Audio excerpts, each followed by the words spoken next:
All right, here we are. It is about that time, 9 p.m. on Sunday nights.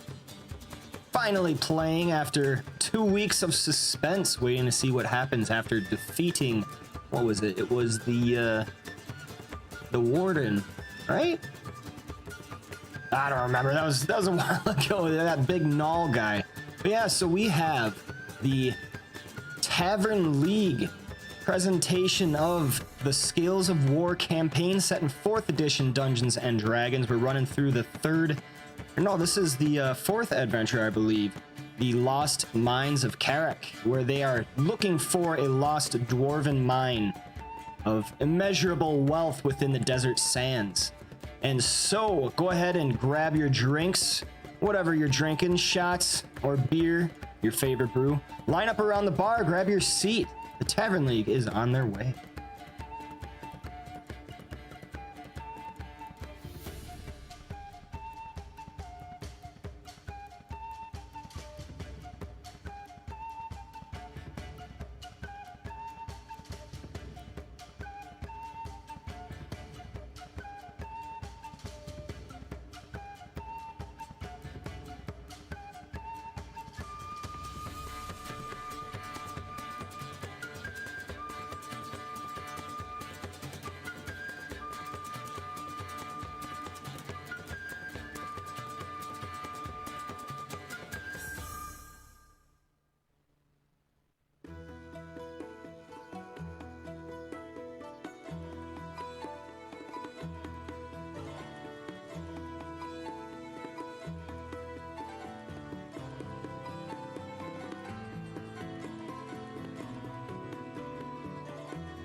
right.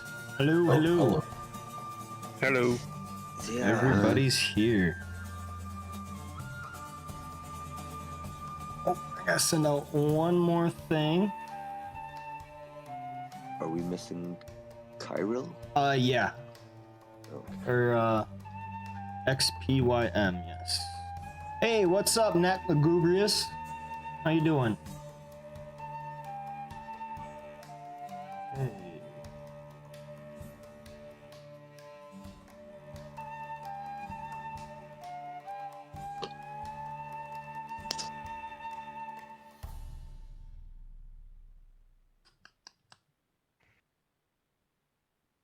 Yeah, that's supposed to be a plus 15. Yeah, because right now the stuff in the combat tracker is missing. You had like an attack bonus there yep. that was permanent. I'm not sure why you put it there, because if it's permanent, just put it on your weapon. For which one? The light blade? Meligar. Yeah, because you gave me that, the way we put the rogue's light blade expertise, not light blade expertise, the dagger extra proficiency thing. Yep, that's in your combat tracker for your weapons. The light blade is only to attack rolls that you make with a light blade. And you can basically put it in all your weapons that are light blades. That is true. I think the reason why I had that was because feats aren't supposed to stack. But I mean, honestly, I think we're smart enough to be able to figure that out. Yeah, I mean, it's only yourself that gives feat bonuses to yourself. Nobody else gives feat bonuses to you, so.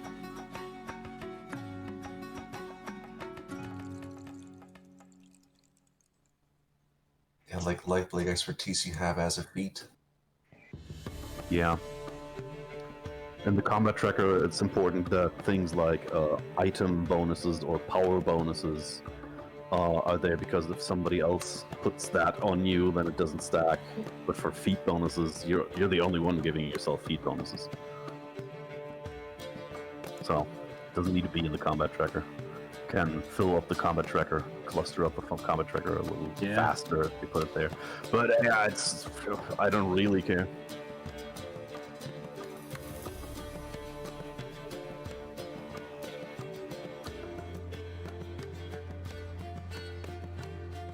In any case, another thing that came up tNomad was that characters have different amounts of XP. And originally the thought was that if somebody misses a session that they won't get XP, and that would balance out over time. But since recently, when I started to play everybody's character for people who are missing the session, the XP are not, reduced anymore, and I have no chance ever to catch up on XP. I have the lowest XP, I think. So and I have the double work. So yeah, we're thinking maybe we should just everybody has the same XP or something. What do you think? So that is something that I've kind of considered, because in I gotta turn this volume down. Right. It's easier for everybody, I think, for you as well. So one thing that I can do is, like in 5th edition, where you have milestone. So instead of awarding out experience for defeating encounters, you would just level up at certain parts in the story.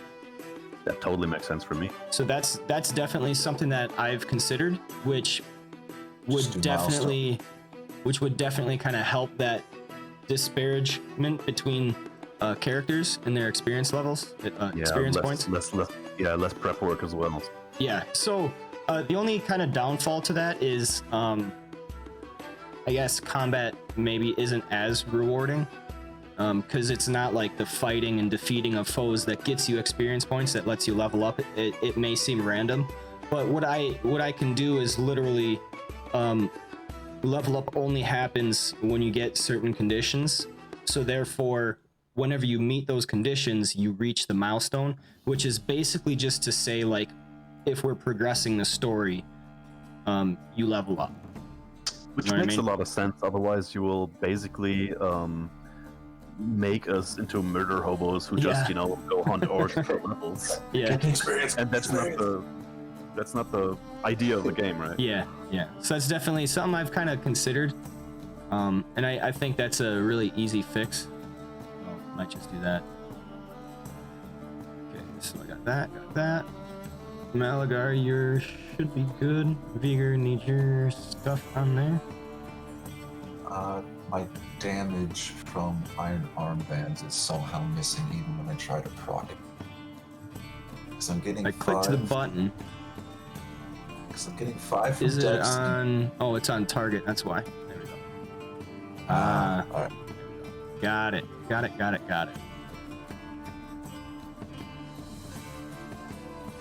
Master with resistance.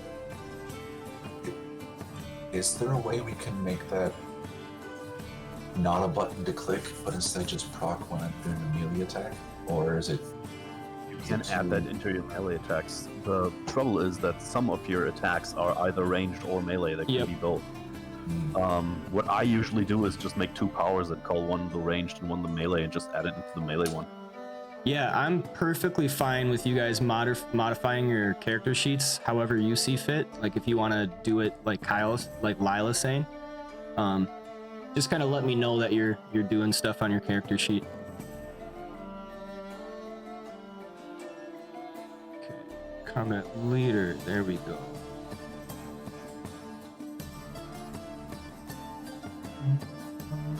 Oh, Osiris is already on top of it. He's got all that stuff flipped.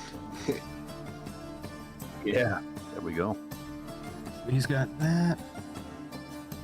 Alright, armband power.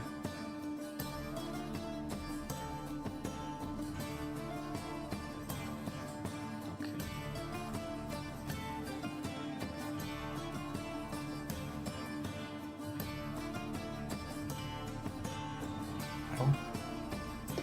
I don't see the options of modding my powers. What do you mean, modding them? Like adding another one, or Can you Bottom right is the click? Green plus at the bottom is added power. Oh, there it is. Found it. There you go. Thank you. Okay. I was thinking the 5e version where you could just add the green button at this, like where the standard actions bar is. Okay. I've never played the 5e version, so It's really nice. It's automated so much, but that's because 5e has the support, has the reason rule to. set. Okay, Lost Mines of Karak.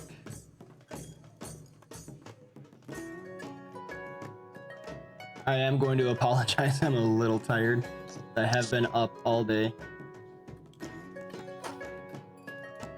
We are going to get into it.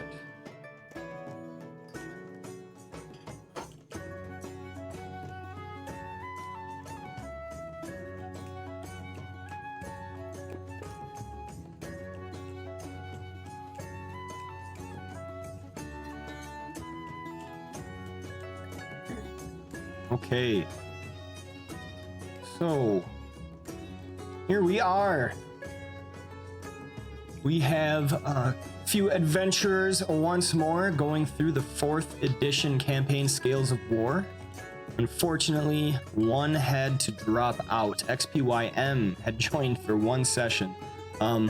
Conflict with work basically makes him unavailable to play at this time, which he could not foresee. So Kirill, this will be his last session with the group.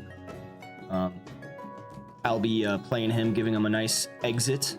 We do have Jackson, who plays Dozer the Warforged, a new entry into this group, and he is a very welcome part of this party. Hey. Hello. Don't know what to say to that, but yeah, I do be popping off, I guess. Hell yeah.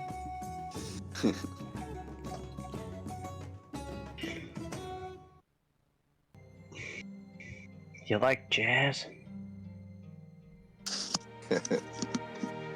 Okay, so last time, let's see. Actually, let's start with some real quick introductions. So for our 4th edition group, we have quite a few different characters, all fulfilling different roles. Let's actually start with Malagar. Tell us about your character. Hello, I'm Sauerkraut and I play Malagar, a lethal drow rogue who has escaped from the Underdark and is trying to escape the clutches of Lolth's influence. Sinister. Next up, let's go with Osiris. I'm Konkab, and I play Osiris. I'm a Deva Avenger who's really old and just want to have fun. Davis just want to have fun. All right. We have another Deva in the group. Viger, tell us about your character. So I'm AW Porky. Vigor, play a Deva wizard. Loves to play with fire. He's a little pyromancer. All right, Guy, how about you? Hey, I'm Lyle. I play Guy, who is a half-elven cleric of Moradin. He grew up with dwarves, so I was trying to give him a dwarven accent. I'm no pro with accents and stuff, so don't expect too much. Let's just have some fun. Where's the ale? If you can lie on the floor without having to hold into something, then you're not drunk yet. Certainly not. And last but not least, we have Jackson. Tell us about your character.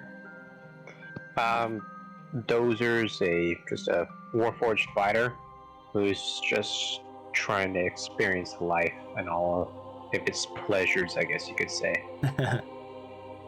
With his newfound sentience, wants to find everything. So yeah, you have your 5 party members. It was 6, reduced down to 5 now. Because unfortunately, the warlord Kirill had to leave. It's unfortunate, but this is only a game, and so when real life has something come up, you know, that's kind of important to follow through on that. All right. So last time on the Lost Mines of Karak, we are in the 3rd episode. So in episode 2, we began with Malagar walking through the Thorn Waste, chasing after his party, for they had set out before him. Excuse me. They had set out before him, and he was traveling along in their wake, confident that he would be able to follow the trail.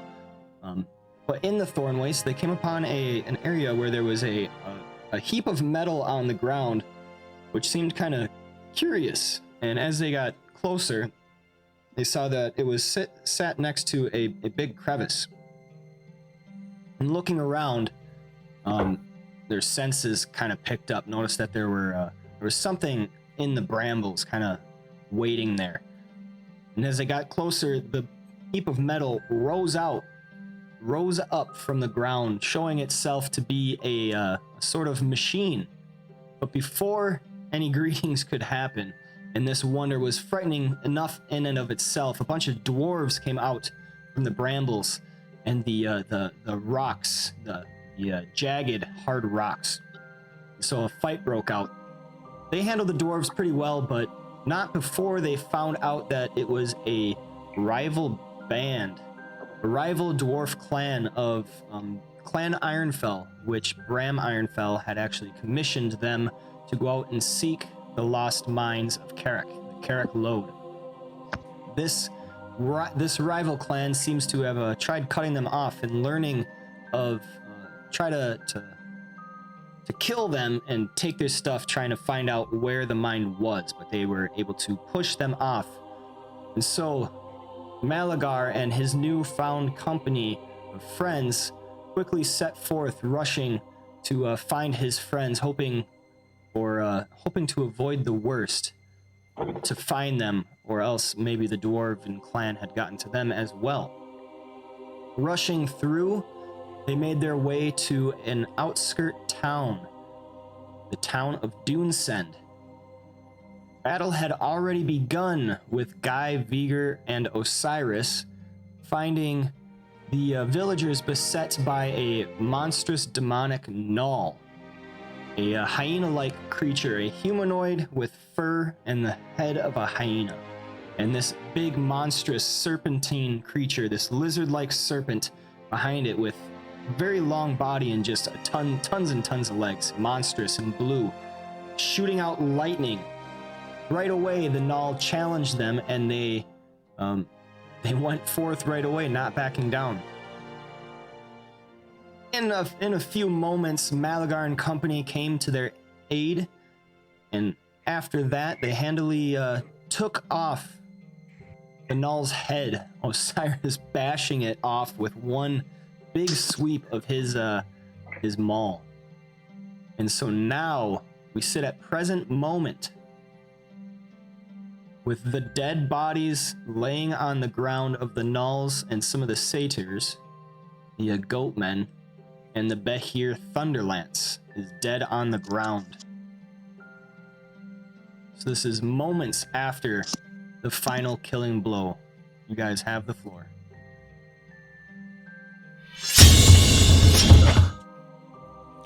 That was exhausting. Let's take a breather, my friends. Yeah, That I mean, Dozer's just gonna sit down. It's quite a battle. And as you guys are kind of breathing heavy and taking a moment to compose yourselves and collect yourselves, you see a bunch of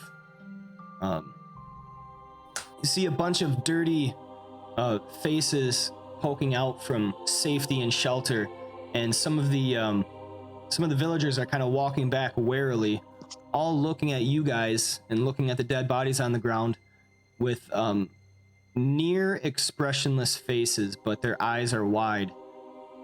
Some looking in awe, some looking in horror. Before we entered town, Malagar would have put on his mask and cloak. Okay.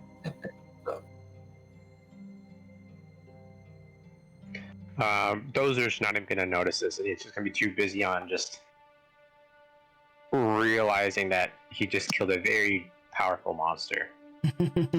Those is just like, hell yeah. That was Too pretty cool. self-absorbed right now.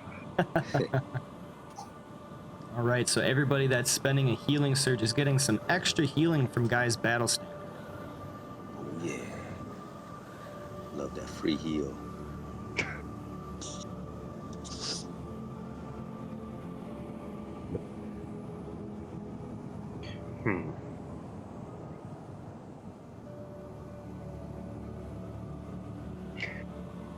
Malagar would start rifling through their pockets. Yeah, Dozer's gonna get up and try and see if he can salvage anything from the corpse of the Behir specifically. Okay, so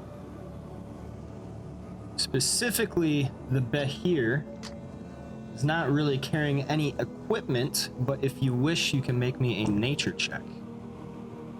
Ooh. All right.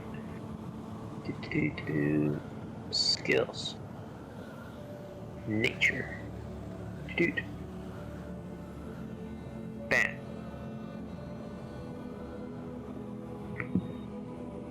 15. All right, so on a 15, you're just kind of like rifling through this Behir's body and kind of looking at some stuff. You notice some swollen glands that have like a weird blue liquid in them. Not quite sure, but poking them, they seem to like crackle with energy. 10 silver, it's the testicles. It's not the testicles. It's like not what I was going cultures, for. Is it like those cultures where you kind of like, if you swallow the testicles or something, you get like 10 times the power? Yeah. Well, it's a good thing that Dozer is a machine and does not eat food, else he may have been tempted. Well, electricity. That is true. That is true. It's just like rub them together real fast, see if anything happens. So are they 2 balls or are they? It's kind of like 1 ball, 3 balls. There's no judgment here. There's 2 glands, one on each side of like kind of its neck. Oh, tonsils. Okay, this guy has bad tonsillitis. All right, so yeah, those are just gonna cut them out. You can kind of observe them, see if he can decipher possible uses for it, like potion ingredient, that sort of thing. Okay, make me another nature check. Okay. Nature. Do-do. 17. Okay, so, cutting these out and kind of seeing what they were connected to, you don't have a super expansive knowledge of nature and natural creatures and everything like that, but you know enough. Like you're a warforged, you kind of know, tinkering around, like if this is connected to this, it probably serves this kind of purpose and everything.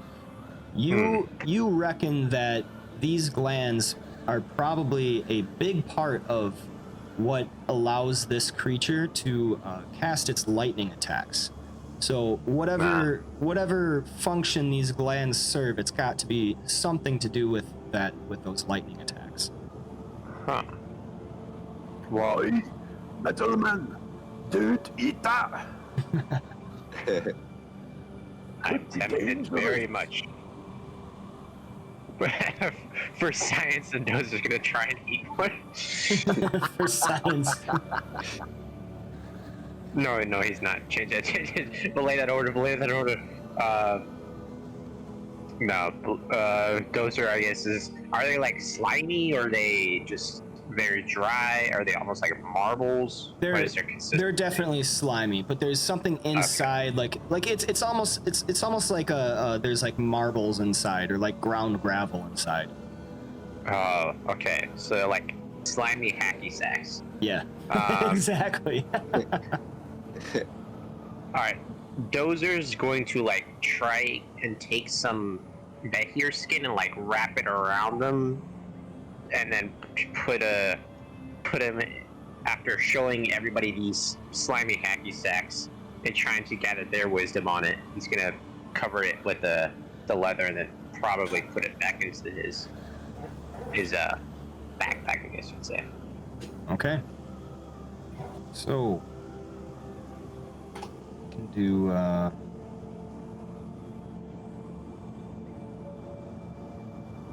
here lightning glands. Lightning balls sound better, just saying. Lightning balls. Lightning balls. There. I'll throw my like Pokemon balls. I choose you. All right. Is anybody else searching around the area, or is it just specifically the Behir? I mean, I would search the other bodies, but I feel like everybody else is closer to them, or at least the majority of them.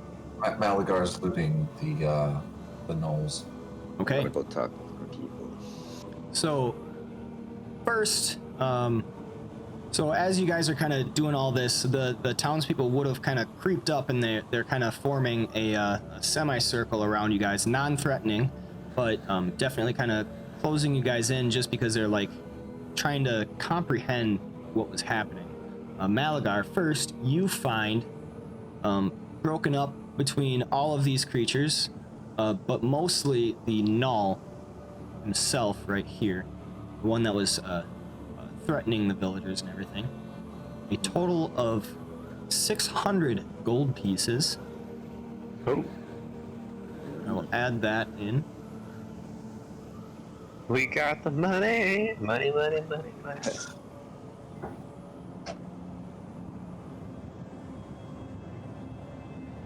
We can buy so much frozen yogurt. And also you... Not that Dozer knows what that is. Yeah, and also, you notice that the Gnoll himself was actually wearing a leather belt that seems to be of some type of craftsmanship. Scoochie. Take that belt. Snatch it. I'll take a closer look at the belt, examine it. All right. Make me a perception check. Well, This magic moment. You notice, I mean, it's pretty easy to see it's of good craftsmanship, but anything specific, like it doesn't have any like hooks for weapons or anything, so you're like, okay, whatever. You really think that it actually is just a big bracelet? It appears to be made of some sort of leather. Malagar's going to hang on to it for now, and then the gold distribute amongst his compatriots. Okay. I do have that divided up, and I actually forgot. Yeah, so we can do a milestone. So I think we're just gonna kind of go that route for now. From now on. All right. Okay, so we're level 7 now? No. Not yet. Level 9. Okay, just asking. Yeah. I will let you know when you guys. Cool. Well, leveling up is that just that drug, you know? Cocaine doesn't have anything on leveling up. You got any more of them level ups, man? Just a crumb of level up. Please. Okay, and so the villagers are kind of around, and then you see one man step forward, and his face just looks weathered beyond his years. Like he's had a rough life to begin with, and with what must have been happening, it's probably just taken years off of what he did have. And he's not like particularly old, but you can tell like his back is just bent with burden. He walks forward to the man that was half devoured by the behir, and he's kind of got tears in his eyes, but he's holding strong. You know, he's this is a tough man. He's been through some shit. Bends down, and he begins to like kind of gather up the remains very slowly, like trying to keep himself composed and try to compose this body at the same time. This is very callous, but it sounds like he's been described as an old, handsome Squidward.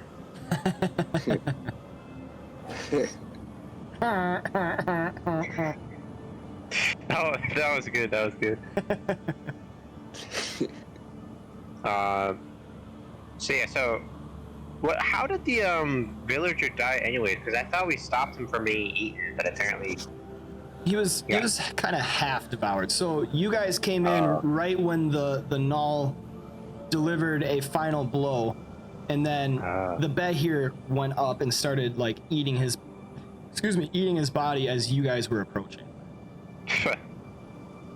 But the behir saw. I don't know what. The behir saw the threat, so he kind of like tossed out the remains. So it's probably like his torso down is all that's left. Damn. I mean, it's I was gonna say it's 2021, but I don't know what year it is. It's like, wow, people still eating other people, man. Shame. Yeah. So, is there anything? Can I like make some good barbecue ribs from the behir ribs? You know, circle of life. Even though I can't eat them. There is muscle tissue. Okay, he's gonna try and prepare it, make some rations from it, you know? All right. The predator becomes prey. Evil! Adam's here. What's up, man? Alright, yeah, so he'll try and, like, get some good barbecue going. Nothing makes anybody happier than some good barbecue. Those are hears. Yeah, so do I need to roll for how much like ribs he gets, or is he? Yeah, go ahead and make me a nature check. All right. Oh. Ooh. Yeah, but here got like centipede style bodies. That's a lot of ribs. Oh. Okay, Dozer, you could 17 ribs. When you start working, you know, it's definitely a different type of animal than anything that you've dealt with, but you know, it's all kind of the same separation of tissue and everything. And once you get into the hang of it, you're able to easily start carving out some steaks. You get enough that would probably be able to feed this village for, I don't know, a good couple of weeks, if they had a way to preserve. So the villagers are around us, right? Yeah. And they're beginning to like kind of whisper amongst themselves too. They just saw me cut off his Dragon Balls. They're like, oh damn, that's good. Dragon Balls. So Dozer kind of like now looking up with a pile of meat in his hands. He's gonna start handing out ribs to villagers randomly. Just looking at them like, you could use some meat on your bones.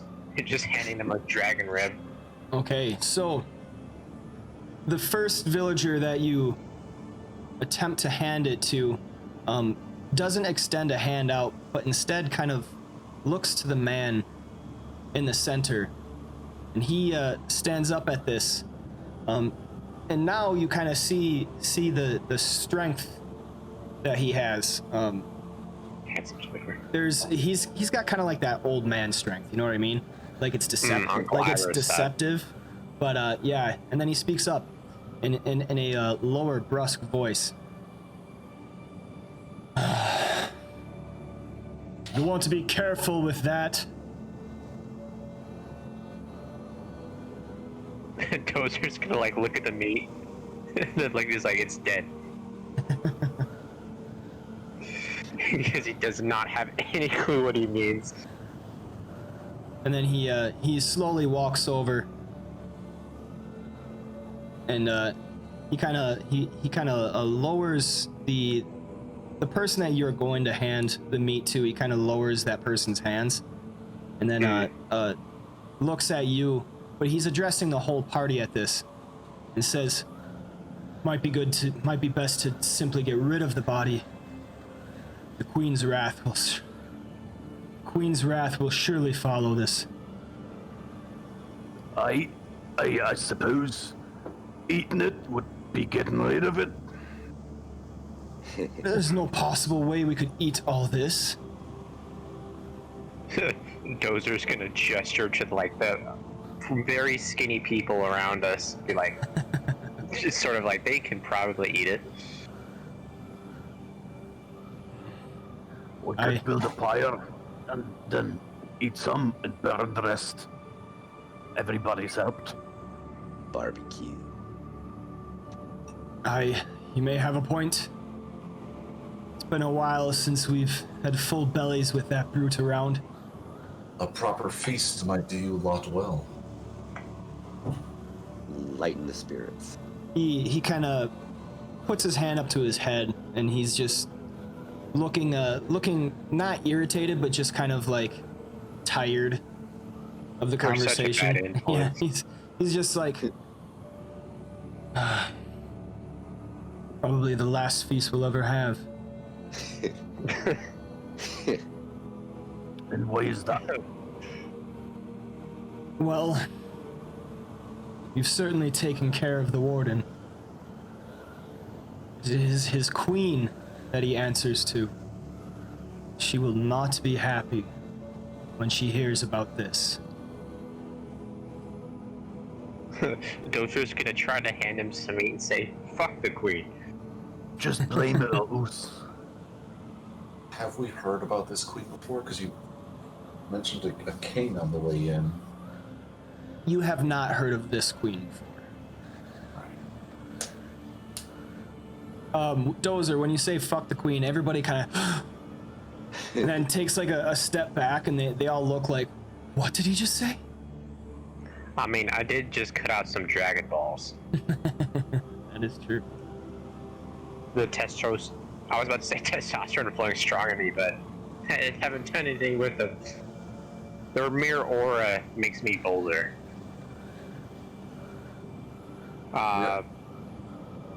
We are strangers in these lands. What queen do you speak of? She calls herself the Queen Shefatia. She says that she has come to reclaim her ancient throne. Her name meant nothing to us when the warden first appeared from the desert about a year ago, stating her intention. But the warden slew several of our strongest when we stood against him. Now he orders us to pay tribute in goods and food for his blue worm, or his blue worm will devour us. The queen herself we have never met, but She is somewhere out in the sands. Well, you don't have to worry about the blue worm anymore. But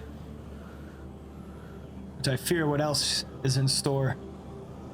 You were here for this instance, but adventurers such as yourselves have no reason to stick around. Be our protection. Where will you be when she sends more of her guards? Dozer's just gonna shrug because he has no plans.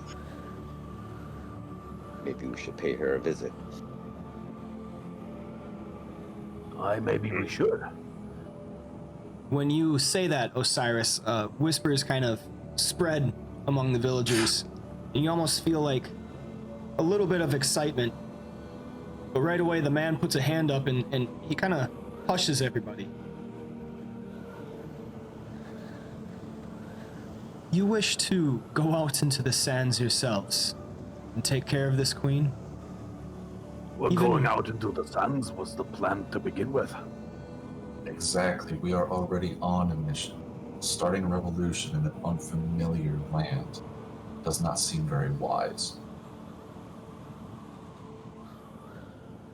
I mean, we could do it on the way, like a pit stop. Viva la revolution. Yeah. Rule number 1, never abandon someone in need. Yes. I think we can do both. Rule number 2, always bring toilet paper. That is not rule number 2, but I agree to that.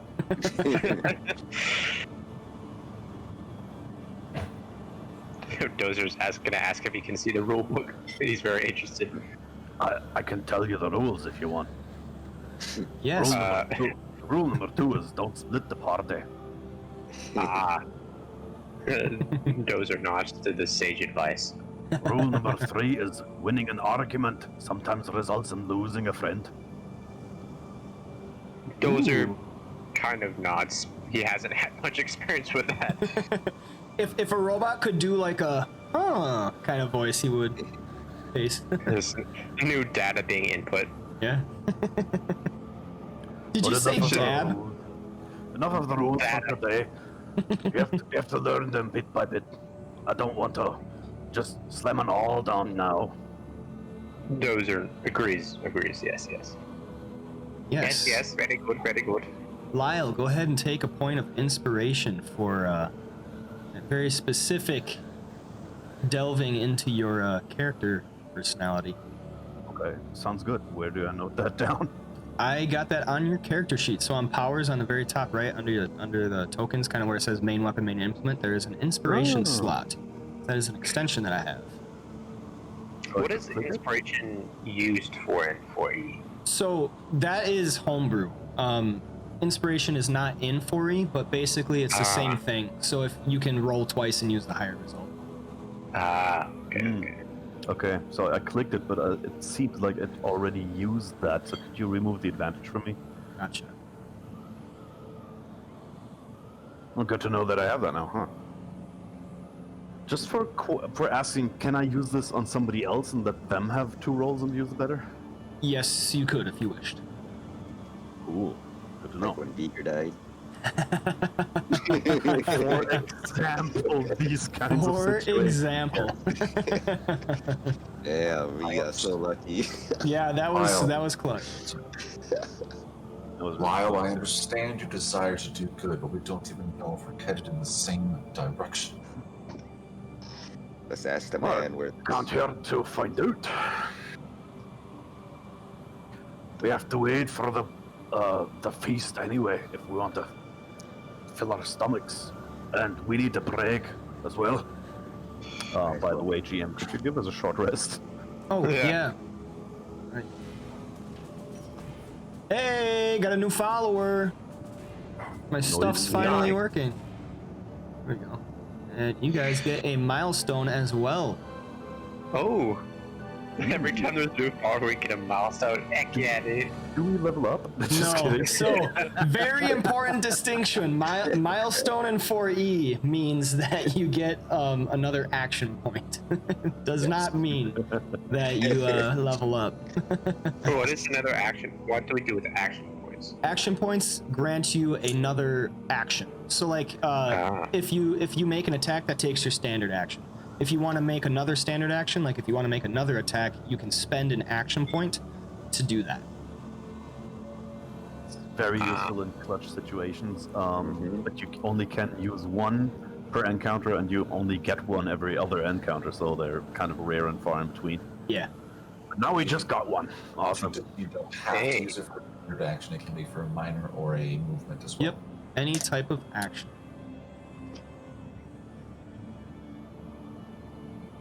Good stuff. Granted, the Dozer's is too complex for Dozer, but he is very interested in this. All right. Or So whatever the in-game equivalent is. the man speaks up once again, and he actually like walks over to the Null, and there's like he's clenching his jaw in a bit of hatred. That creature was the Warden, a foul tyrant that serves the Queen of the Drylands. The Blue Worm was his steed and enforcer. It has slain several among us in recent months. The others were creatures of the Thorn Waste in league with the Warden. They are the ones that prevent us from fleeing this place or seeking aid for our plight. The Warden was here to make his monthly collection of tribute. Poor weather has delayed our crops, but he accused us of holding out. He used poor Vodnim to set an example for us all. At the name Vodnim, he kind of nods his head at the corpse. Damn. We were a little bit late for that one. Can't be helped. I will offer a prayer to Moradin if you want me to when we bury him, or whatever the custom is around here. What do you do with your dead? We will burn him on the pyre. Along with a barbecue? Well, that will taste strange. That will taste strange. He says, That's flavor. no, a funeral pyre. Do what you wish with the bet here. We need more than prayers. So You where is need the queen? Where is she? Can she be found somewhere deeper in the desert? Do you have a map of the desert? That would help. Does this look like a place where we carry maps? Dozer would look around and shrug again. He's got no clue. To be quite honest, it doesn't look like a place where anybody would live, but look around.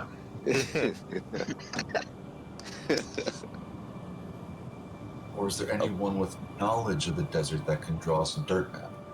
Yeah. We do not go out in the sands. We really have no reason to. I'm afraid that is a territory wholly unlike ours. The No wonder the satyrs, dragon. the satyrs live within the Thorn Waste along the desert frontier, so even they are not from that area. But there are shifter brigands in the desert, but they have eagerly pledged themselves to the Warden's service. He comes always from the desert to the south, where his queen is, we do not know, but he and his followers carry no more than a few days' water to get here. A few of our folk tried to follow the Warden's trail when he first appeared, but they never returned. All I can tell you is that the Warden came once with a shifter who spoke out loud of returning to somewhere called Karak. This creature was soundly beaten by the Warden for his slip. Okay. Are we not looking for that Karak place? The place of carrot cake, are we not looking there? For that? Yeah, a guy at that point would cough along the lines of "Shut up," because that's kind of a Yeah, we're on a secret mission. Malachi Oh. would stare at Are you, is this all in character? Okay, so those are just gonna just like look around and act like nothing happened. Start whistling. The robotic equivalent. It's like a steamboat whistle. Anyway, Just Guy like would take politely- his greatsword and draw a circle in the dirt, and would tell that leader we've been talking to. Okay, so let's say this is the desert. All right. Any details you could add?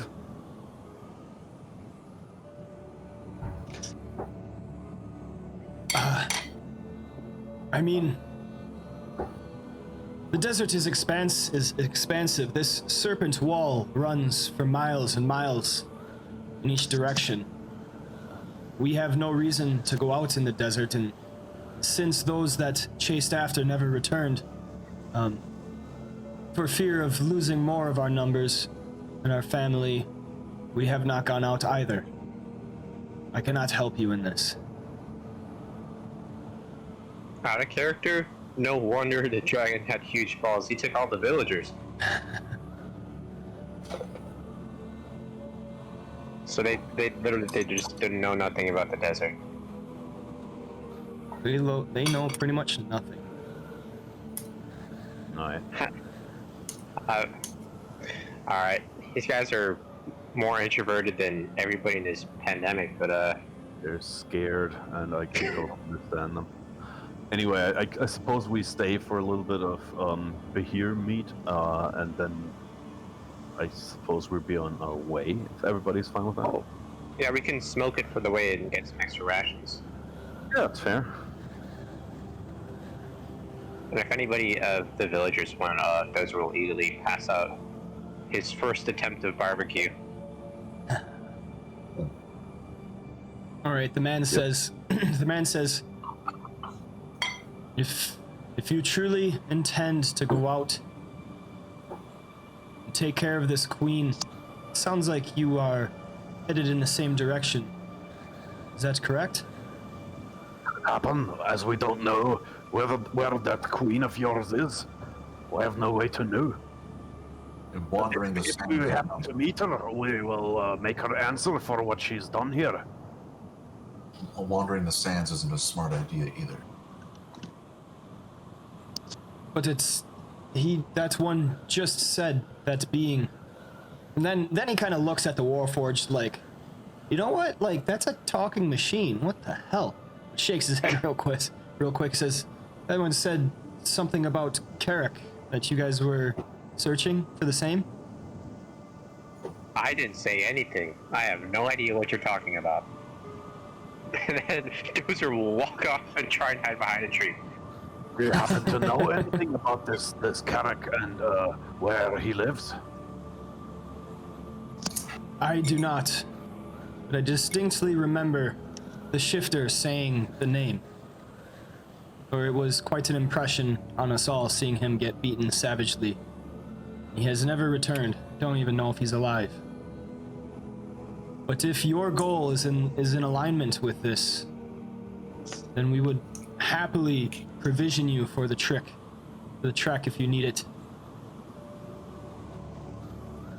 That would be much appreciated. I mean, on one hand, like, do the villagers look like they have much to spare? They don't look like they have much at all. Yeah, I don't think we need them to give us anything for free.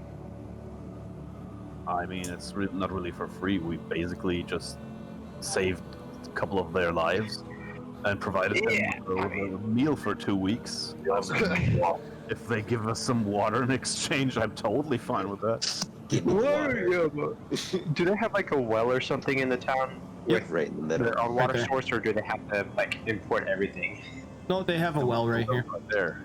All right, then yeah, water would be good, but we have the Bahir meat, and we don't want to take too much and be too much of a burden on these people if it's not necessary. All right. Yeah. Then tonight, yes, we will feast.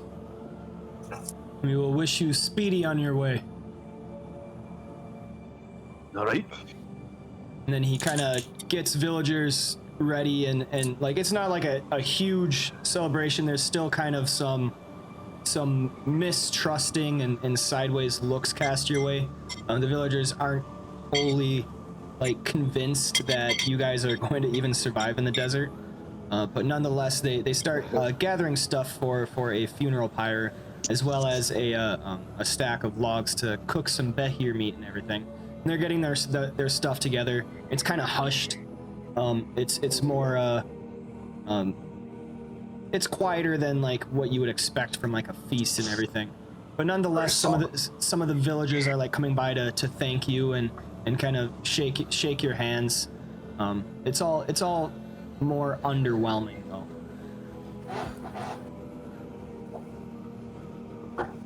It's an awkward party. Yeah.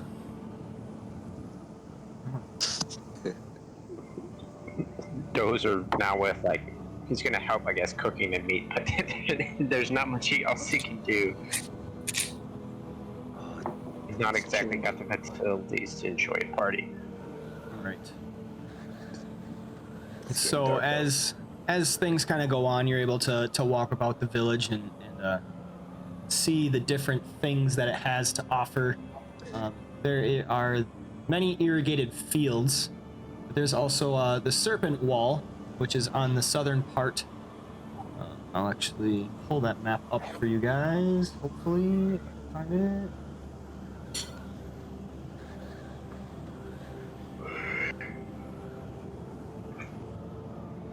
There we go. Okay, so we got this bad boy. So you got the Serpent Wall that divides the village from the desert sands.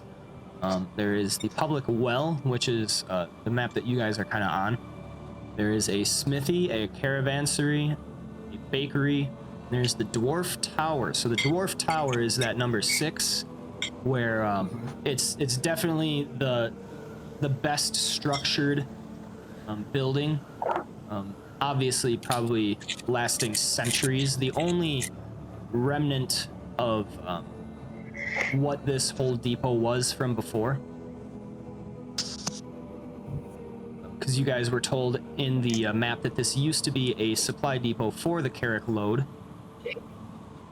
From your notes and everything told to you from Bram Ironfell.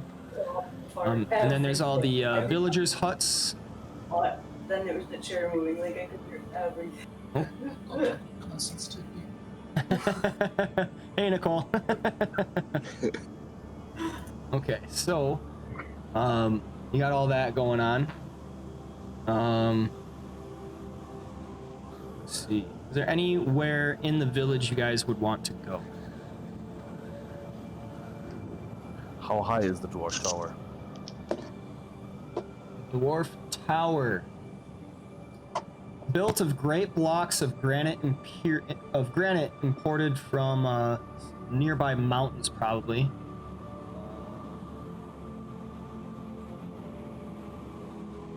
Do we want to check out the Dwarf Tower?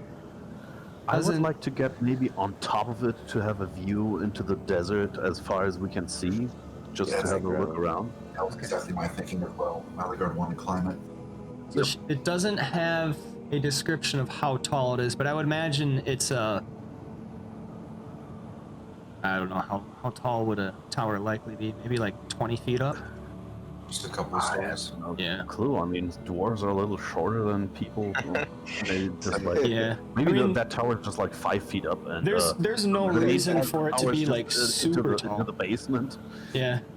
There's no I reason don't for it to know. be like You're super tall. calling. I would say probably like 15, 20 feet up. It's just got to see far enough away to warn the villagers of attack, basically. Oh, let's get up there. All right. It's called a Dwarf Tower, not because it was designed by dwarves, but because it's as far as towers go, it's a Dwarf Tower. Yeah, It's a dwarf tower when... The tower has a beard. Yeah. Yeah. Okay, so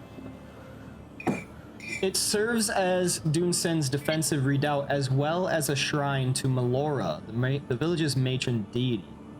It is attended by an aging priestess, Falma Broof, a cleric who has retired to the wilderness long ago. She has the healing word power, which she uses for any PCs able to make a stand against the warden. If any of you guys need that. I think we're good. The group has their own cleric. That is true. Dozer will kind of like thank her for her service, though, like for the village, regardless. Be like, thank you and your and Miss Malaria's help, and they'll kind of like give a short bow. She kind of gums her teeth. You're very welcome. Dozer will walk off being very happy with himself. For successful social interaction. Sounds cool. I have would ask her- successfully I would ask her assimilated. if there's a way on top of the tower. She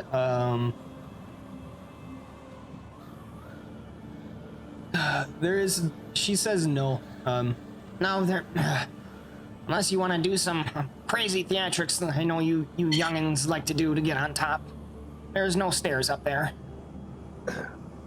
Eager, you should teleport up there. Take a look. Can't you only use that once per encounter? Yeah. I mean, you Yeah. can take a short rest up there. Yeah, we can take it. We can rest. And whatchamacallit, Dozer doesn't sleep. You know, Justice never sleeps and all that. That's awesome. So Dozer just stands in the corner and watches everybody sleep, I guess. If we want to take a longer rest. Not that we need to, apparently, at the moment. Yeah, I don't think we should. We should prepare, and then with nightfall, we should go, because in the desert you travel by night, right? At Correct? night. Yep. That would be wise.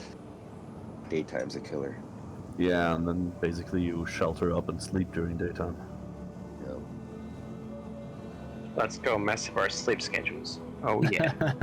I mean, we're adventurers. Oh no, my sleep schedules.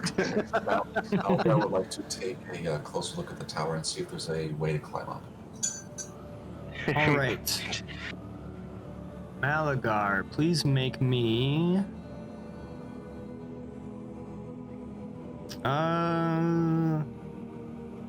do me an intelligence perception check. So you are trained in perception. Roll me intelligence +5. Does Dozer notice this? You would see Malagar looking around, yes. Or actually, Malagar would be intelligence +8. +8. Yep, because you have +3 for your level.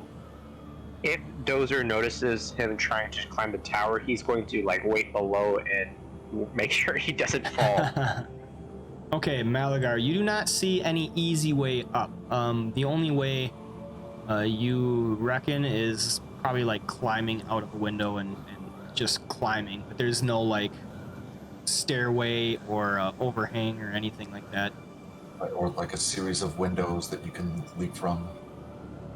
You could go out of a window, but then you would have to like climb the stone upwards. And your knowledge of dwarven stonework is it's pretty well put together. There's no like grooves. It'd be hard to climb. It'd be very difficult. Can I use my perception skills? See if I perceive anything. What are you looking Also, for?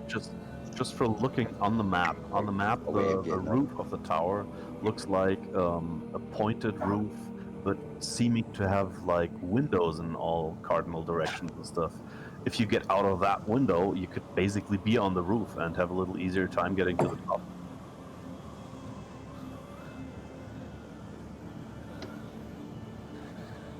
Yeah, I see Not sure those. if the picture represents the game world accurately. I'm not sure. But you see what I mean, right? Yeah, I see what you mean. So I'm just gonna say that those aren't there. Like it's just a roof.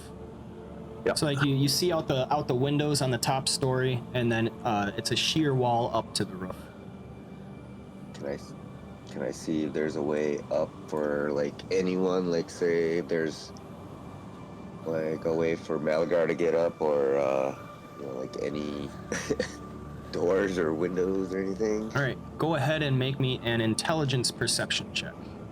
Okay, so So that's your intelligence modifier +3 +5. +3. If you roll it from the sheet, you don't need to add the modifier. Roll it from the sheet. What do you mean? Go to the main tab and just double click on the dice where your intelligence is. Oh, okay. Right here? Yep. Okay. But then Yeah, plus that's 5 definitely- because- Yeah, Yep, that's definitely enough. Okay, so Osiris, you're kind of looking around for a way up onto the roof as well. It's definitely possible if you angled yourself the right way to jump from the ledge of the window to catch onto the edge of the roof in one movement. That's definitely possible, but it's pretty treacherous because remember you're like 15 to 20 feet up. Otherwise, the sheer face of the dwarven wall has not quite worn with age. Like there's some cracks and weathering showing, but not enough to really like fit your fingers in. Like you can't really climb up because it's a smooth, and the stones like fit. The stones fit together almost perfectly from the dwarven crafting. I'll relay that information to Melgar. I don't think there is a way up, but it'll be difficult. Maybe if you stand on top of Dozer to give you a little boost, you might have a chance. I don't think it's worth it. All You right. can see enough from the top. Fuck I it. mean, I'll catch you if you fall, or at least I'll try. No promises. We could secure you with a rope if you want to take the climb. Get like a pulley system going, just pull them up. Did you use your teleporter, D-Beager? I mean, if you have it available, just go up there, teleport up there. I wouldn't be able to get down. I'd have to jump down. I would not 5 minutes. recommend that. Tie a rope. No, don't you have a rope? Here, take You this could- rope. We could do a rescue blanket, like people jumping out of buildings with a fire and stuff. Just, as long as he doesn't roll nat one and land like right next to the blanket or something, completely. Let's see.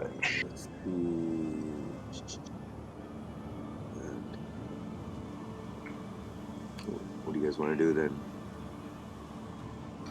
Just fine look out with of the anything. window. I mean, I just wanted to have a look into the desert from a high point. Okay. Doesn't need to be the top of the roof. No, that's what I'm saying. Just let's use the window. Okay. Top. We're already here.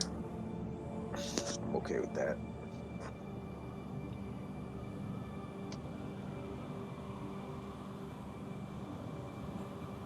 Right, so what can we see? Okay, so looking out of the window, looking to the thorn waste and looking out to the sides and everything, you see a horizon in all directions, expanding for quite a few miles. To the north in the thorn waste, you see the path kind of edging forward, getting swallowed up by the thorny brambles and everything. Down to the south, you just see like endless dunes, kind of rising and lowering in the distance. There is nothing but sand out there that you can see. I would go to number 4 then, the Caravansery. Okay.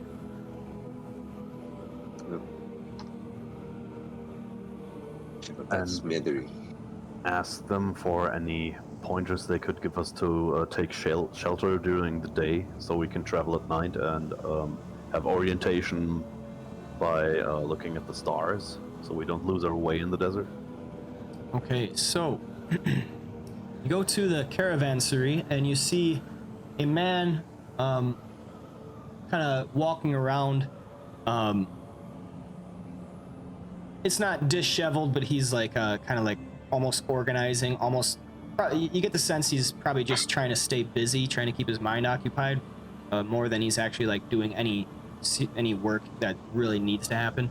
There's quite a few goats in here, and there's an adjacent paddock opened up, which is the northern part and everything.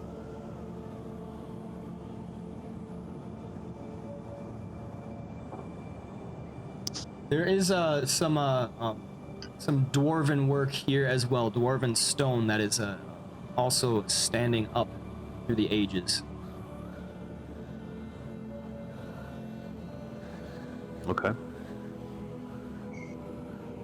Hi there, good man. Can you give us any help or pointers how to travel through the desert? Oh, turns around and regards you. Yes, that's right. You're going out in the desert. Sorry, my name's Lotho. What's yours? Guy. Guy. Nice to meet you. Yes, I know- yes. I know Please the- make your acquaintance. Answer the question, damn it. Sorry. Well, if you're going out in the desert, you'll want to be traveling by the stars. Yes. We really don't go out there much, like at all. There's no reason to. We have everything we need in here. I don't think we carry anything that has to do with travel by the stars. I do apologize. I was looking more for something to take shelter during the sunlight, during the daytime. Do you have some kind of tents or some shelter that we could use to sleep during daytime? Yes. We have the outbuilding across the way,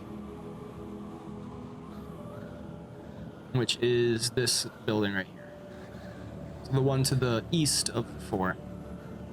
We can't take a building with us. I was about to say. I'm sorry, talking about something we could take with us to fall. Oh. Sorry, that's my bad. With you for shelter.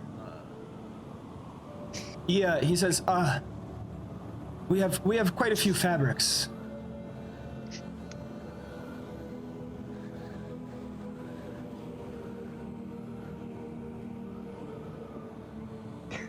Awkward silence. What kind of fabrics? Stairs intensify. Splendid. Would you be willing to part with some of those? Surely. I mean, for some coin, of course. Fair prices, for sure. Right? Well, for the heroes of the saviors of your town here, should we not get some type of discount? Saviors. I fear you misunderstand the gravity of this situation, sir. Yes, you took These are care. Persian silks. You took care of the warlord and his pet, but there's more. And they will surely take out their anger on us when you are gone. Saviors. Well, that's if you would actually know where they came from. We would take care of that situation for you. Would you happen to know where this queen is? You heard what's his name? I already forgot his name. Yeah, no worries. Lofa. Tell us the name. Oh man, Right. oh old man. If it's the merchant guy, I thought his name was Lofa. No, Lotho's the guy you're talking to right now. You heard Darkus. Those that went after them never returned. We're already spread too thin to chase after, and not to mention, none of us are warriors. We're not asking you to chase after them. We're gonna chase after them. We're asking you for some shelter. Yes, shelter I have. But if you're asking for a way to escape the sun out there, the best I can offer is fabrics.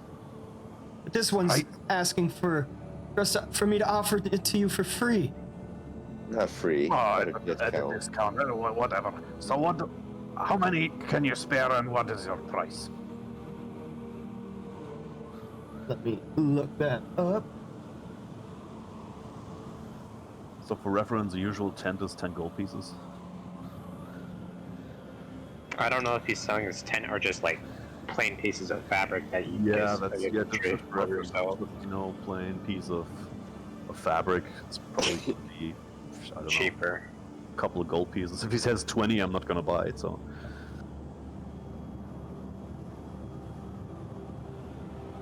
He goes over to a corner where there's actually like a good amount of fabrics. Because this is a very hot region. Like, he's not in the desert, but they're right on the outside of the desert, and they need their own ways of escaping the sun and everything. He grabs a couple, brings them over, says, and kind of like tosses them on a table in front of you, almost dismissively, and says, 2 gold per sheet. And he's got a disapproving look on his face. Yeah, I will inspect the sheets, see which ones are the best quality for outdoors usage. Not too ripped up, not too, frail or whatever.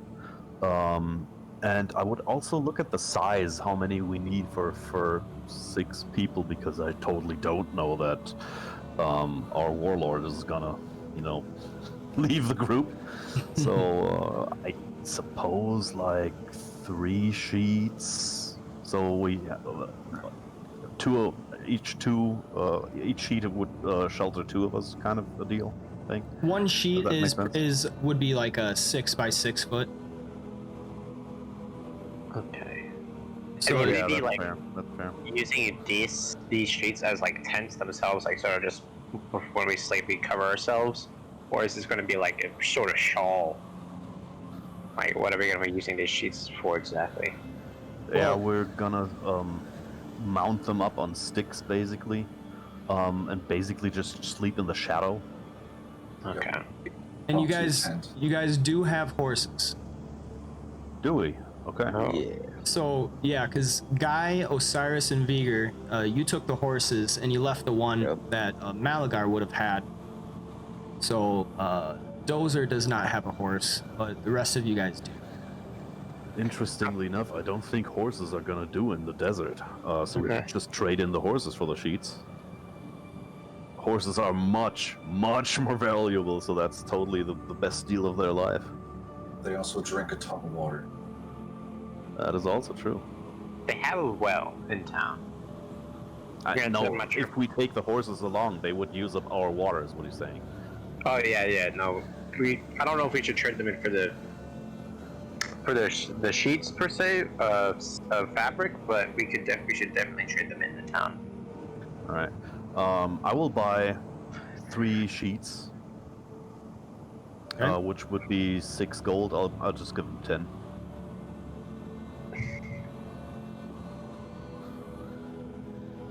Lotho takes your 10 gold pieces, and even though he kind of looks at you first with a kind of like he's unsure what to say, he's mistrusting, he takes it regardless and kind of starts breathing a little easier.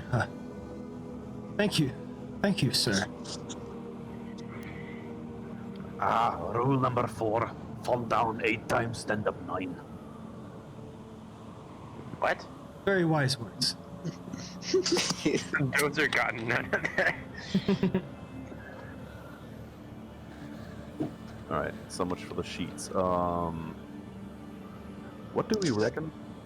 Where someone could sell horses in town? Any like major trade point in town or something? That's Probably here. that is here. I am the proprietor of this Caravansery and the trade depot. We don't have a lot. We don't have much trade, but any trade that does happens here. Alright, yeah, let's try to sell horses. We're probably gonna get nowhere near their like true worth, I guess you could say, but Does he have those any should be pretty camels? decent price.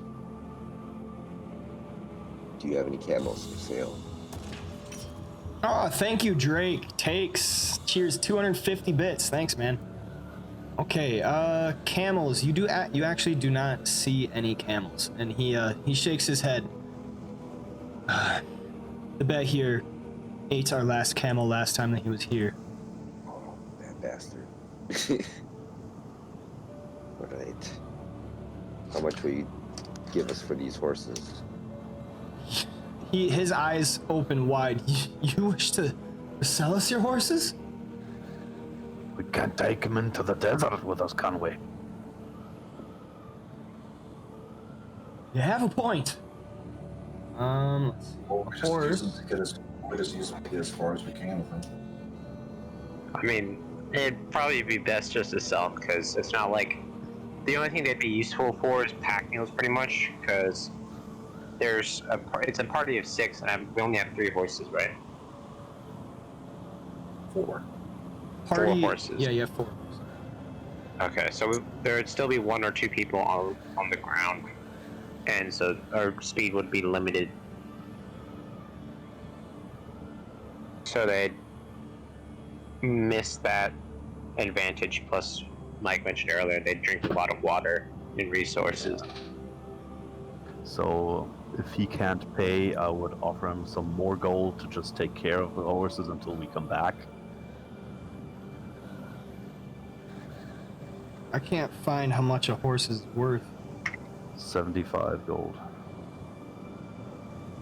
Same value as a camel, by the way. In case Oh, they- yeah.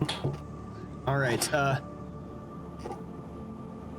He says, I fear I likely don't have enough to pay for all of the horses. It's fair. Would you take care of these horses for us until we return? If we don't return after, say, a month, then they're yours. Sure. Ooh, I'll take care of them as best we can. One thing we do have enough of in this area is water. All right. Speaking of which, do you have extra water skins? Do you need extra water skins? Don't you have some? Or are you asking so that you have like more than one? More than one. I Okay. think we were provided when we left base. Oh yeah, you weren't there, Malgar. We were very well provided for the trip to the desert. I got 4 on me. Whatchamacallit? Dozer's gonna try and get some oil. Oil? All right. Yeah, some like machine oil, I guess, or whatever the equivalent is. Some animal oil. I've seen one water skin in Malachi. Yeah. I'll give you guys 2 water skins. Cause yeah, you guys were well provisioned for the trip. Bram Ironfell made sure that you guys were taken care of. And Because Guy got a handy haversack. Yep, and there's a lot of stuff in there. I will fill all the water skins to the brim, put them in the handy haversack, Okay. and just tell the fellows, hey, if I die, take the handy haversack. There's all the provisions in there. How much does a water skin cost here?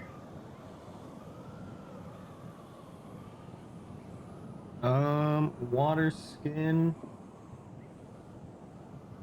So usually 1 gold piece. 1 gold piece. Water skin would be worth more in these parts. So it'd probably be like a gold piece and some silver. Gold piece and probably like 10 silver. No, that's That would be ridiculous. 2 gold Yeah, pieces. a gold piece and like 2 silver. I was thinking of like 100 cents. Yeah. I'd get another water skin because even though Dozer doesn't need water skin or water, just to have it on hand in case somebody else does. Okay. That's a good precaution. Yeah. So 1 gold piece and 2 silver. Yes. Okay. And then he's also gonna try and get some like oil, both like oil and some like cleaning liquid. Okay, so oil.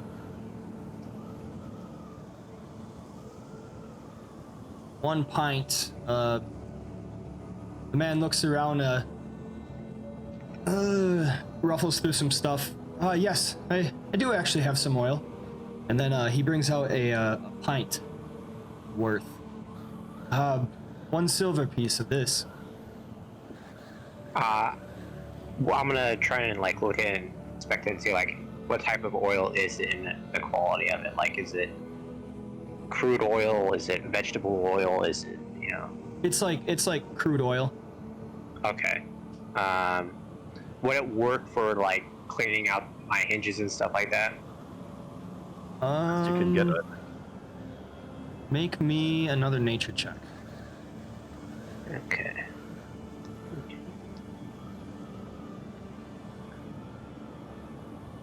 Oh no. The bottle is really dirty and everything with age, and you really know it's crude oil because it's not for cooking by any means, but you're unsure of its like consistency, whether it would serve the purpose that you're looking for. Well, he said he was selling it for 1 silver piece. Yes. All right. Well, if I ever need to like poison a river or something, I'll just dump it in there. So yeah, I'll buy some crude oil. All right. What about food? How's the party on ration?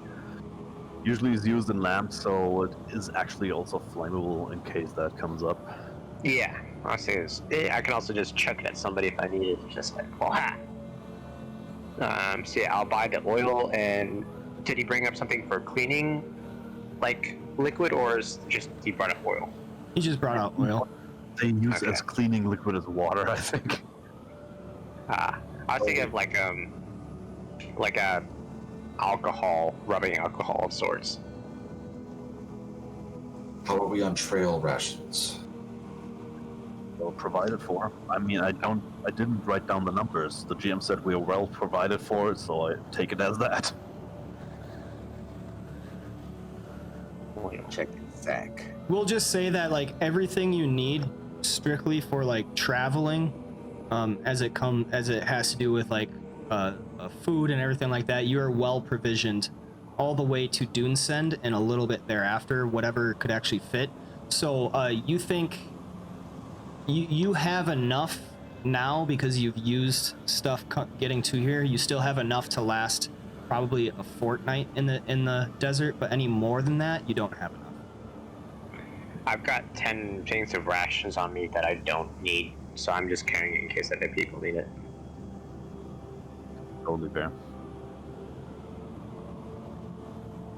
So the man responds, though it is a little embarrassing to say, I don't really have any cleaning agents.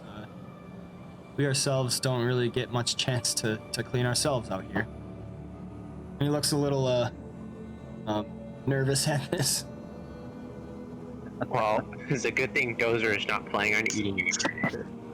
Not that he needs to, but yeah, not exactly a good suggestion of hygiene. Yeah, they're kind of dirty. Sand get everywhere. They riding dirty.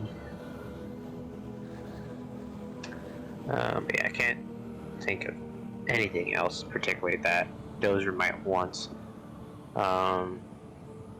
You got rope. What else could come in handy in the desert? Is there any sort of like far-seeing devices, like binoculars, eyeglass? Yeah. Or does he have any of those things, even if they're very expensive? Looking for spy glasses. I'm sorry, we do not carry those. Okay. Yeah, can't think of anything else that would be useful. A mirror we already have. to give signals. I'm sorry, what was that? A mirror could be useful. Oh, a mirror. Uh-huh.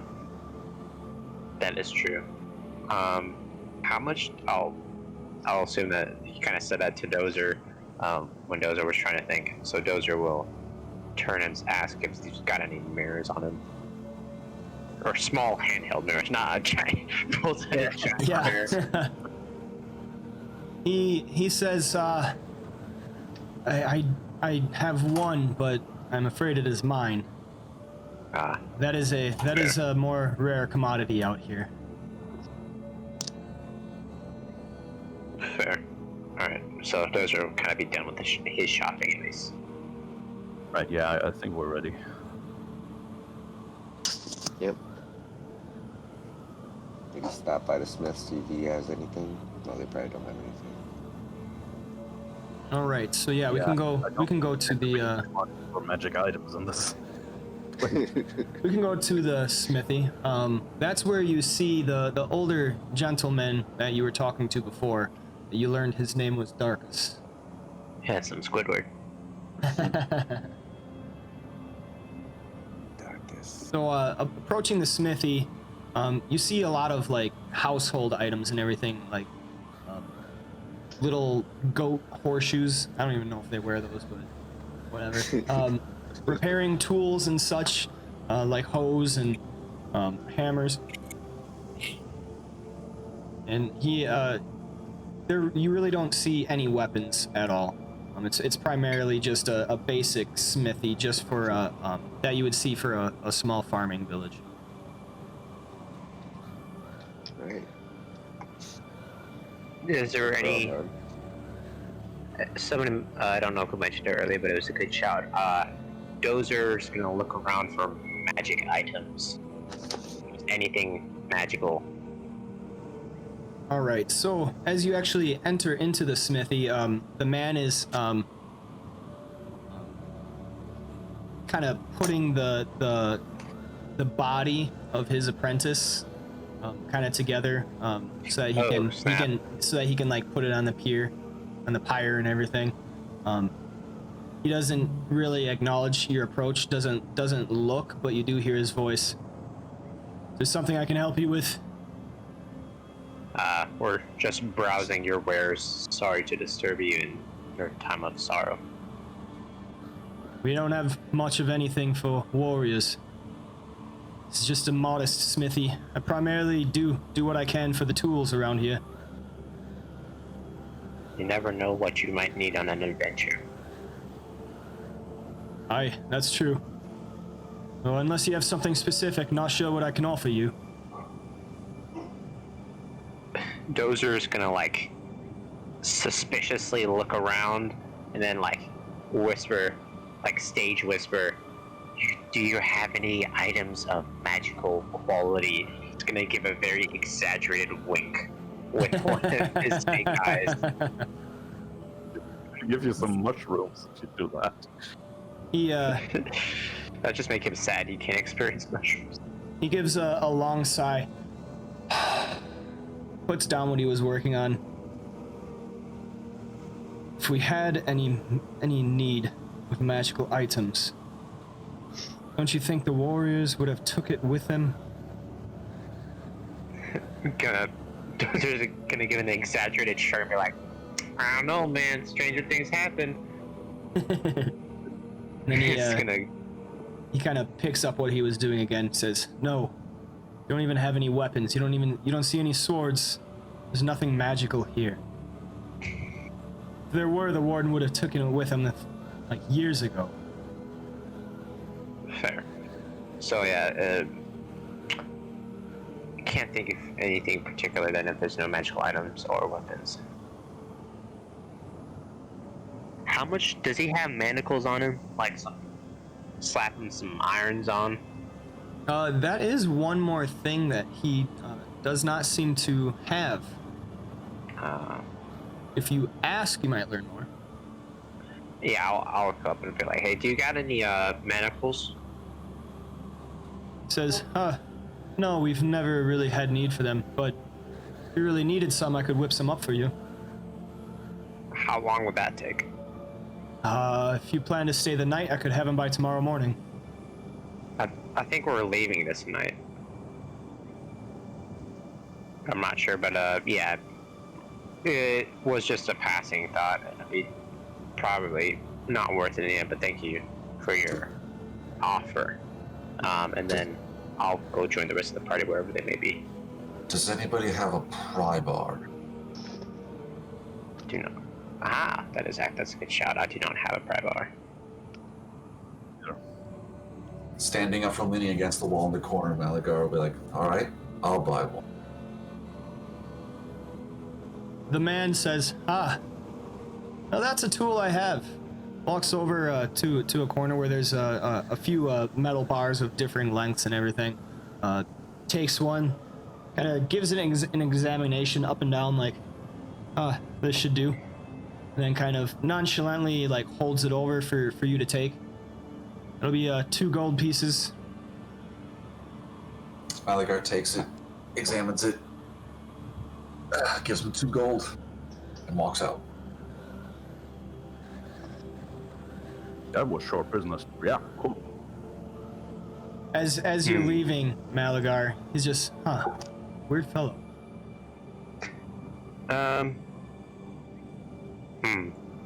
Should I also buy one, or is it just one enough?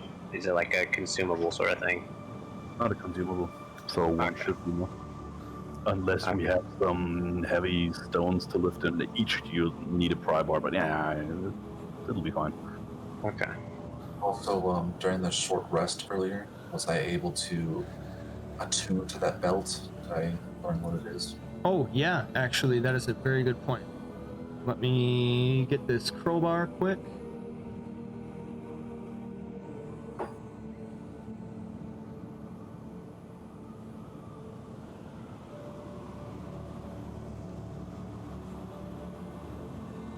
Okay, so wielding a metal pry bar gives you a +2 bonus to strength checks to break open locked doors or containers.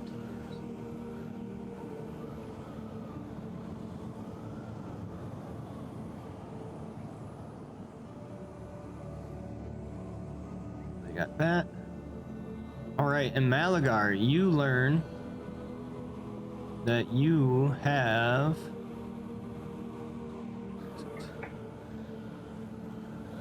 that Featherlight chain shirt is an elven chain shirt.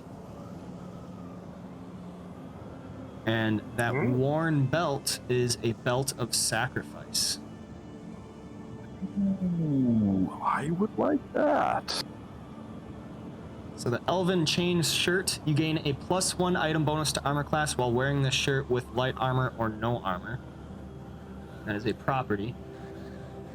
And then the Belt of Sacrifice. Each ally within 5 squares of you gains a +1 item bonus to his or her healing surge value. It also has a power. Belt of Sacrifices at the parcel. Take it. On the party sheet.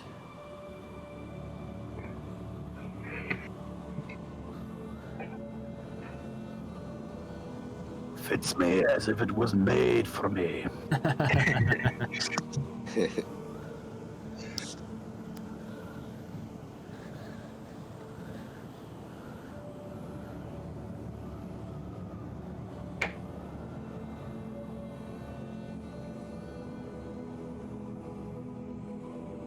Are you wearing the chain shirt, Malagar, or?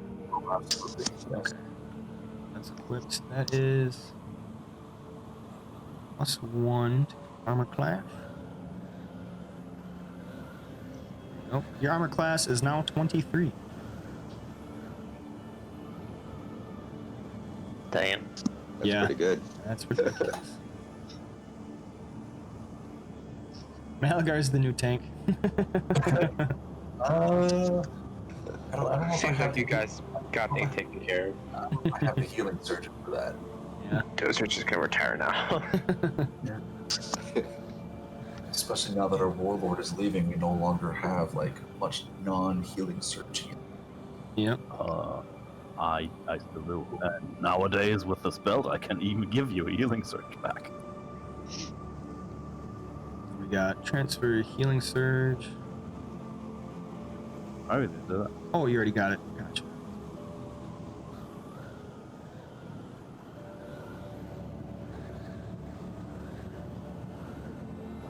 Okay.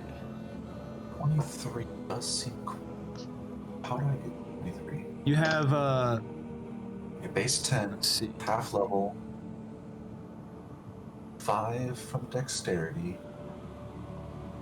Then you have the rhythm blade offhand, and then you have amulet of protection. Yeah, I'm going to protection is for AC though. Yeah, it's only fortitude, reflex, and Ah, okay. So you have leather armor, flowform leathers, which is at level 4, so it's +1. By my math, it should be 22 total. Maybe that was... The Forbidden Dagger gives me +1 for being a parrying dagger, and another 1 for being rhythm. Elven Chain Shirt's 1, Flow Form's 1, Dexterity 5, half level 3, 10.2. So Flow Form Leathers is armor bonus +2 plus the 1 bonus, so that's +3. And then your dagger gives that +1, so your armor is a +4. And then... where is it? The Elven Chain Shirt is the slot +1. So your base is 13. Your defenses is +5. Armor +4, slot +1. It's saying 23. Okay. I mean, I won't complain if that's right, but okay. So your dexterity is a +5. Half your level is 3, so 10, 13, it's 5. Yeah, it should be 23.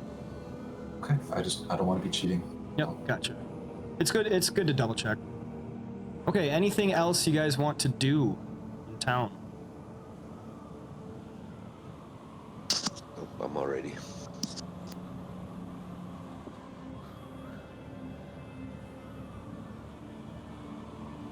Is that Malagar's consensus? ready. Yeah, Malagar's ready. Okay. Guy, Viger, Dozer. I calculated the AC. I get to 24.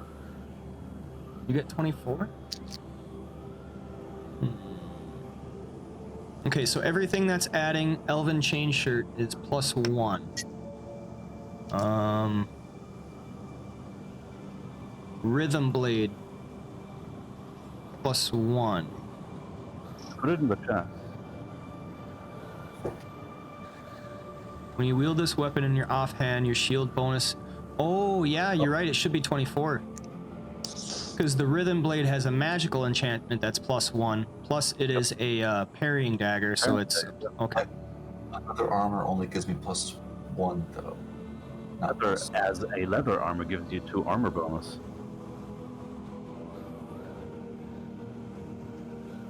The enhancement, because it's magic. Yep. Leather armor. Yep. Yep. It is sometimes good calculation, yeah. You're all wrong. Yes. No, Okay. sorry, is there? There we go. So, we got it figured out. AC of 24. Okay.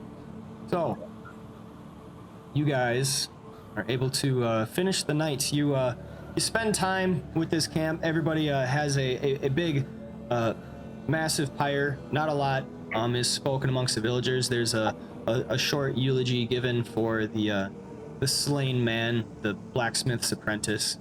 And then you guys are kind of cooking this behir, and you all eat it. It's different. It's a weird consistency of meat, but easy enough to swallow once you kind of acclimate yourself to it. And the villagers are kind of sticking to themselves. Whenever you guys are close by, they'll exchange conversation, but it's very short and they don't really say a whole lot.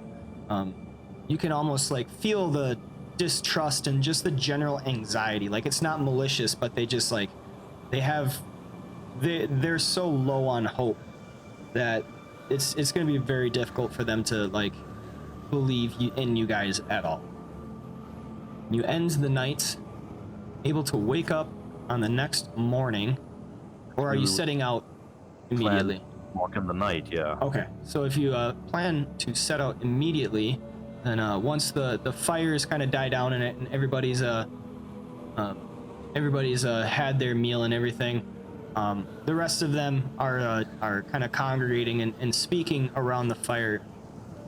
You guys have finished your meal. What do you want to do now? Walk it out. Okay. I don't know. Put you guys on... Whoops. Didn't want to move that.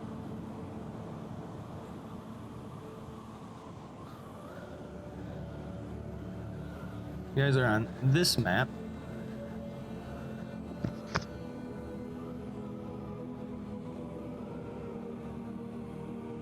And if you notice at the very bottom, there's that blue circle. That is your teleportation portal. It's not really there, but that helps to switch you guys between maps. You have free movement. Alright, so are we supposed to drag our token into that portal, or how does it work? I think if you use your directional buttons, it works best. Oh, okay.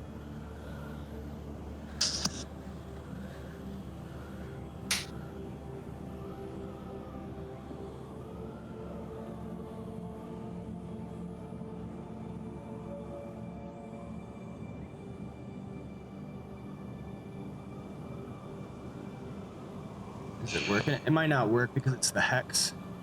It's not. Yep, because we Okay. miss. All right, I'll take care of it. I got you guys. Man, that's annoying. The hex, you would think, works nicely, but it doesn't, like, when you use your directional buttons and everything. Yeah. All right, so I think it would be best if we just use one of your tokens as kind of the major one. Before you set out, Kirill actually speaks up. He says, I know our adventures have been short-lived and you guys are all very valorous. I just fear that my journeys are taking me elsewhere. I do not think I can join you guys in this endeavor. That is most disappointing. I think you would have been a good ally. Ah, yes. We worked very well in that fight. I'm glad we could rid these villagers of that evil.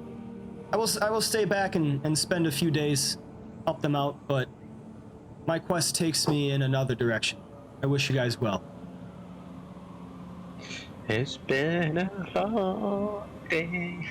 And then he bids a farewell to you guys. Sag. Goodbye. A character that's actually quite sad because warlords and rogues go very well together. Yeah.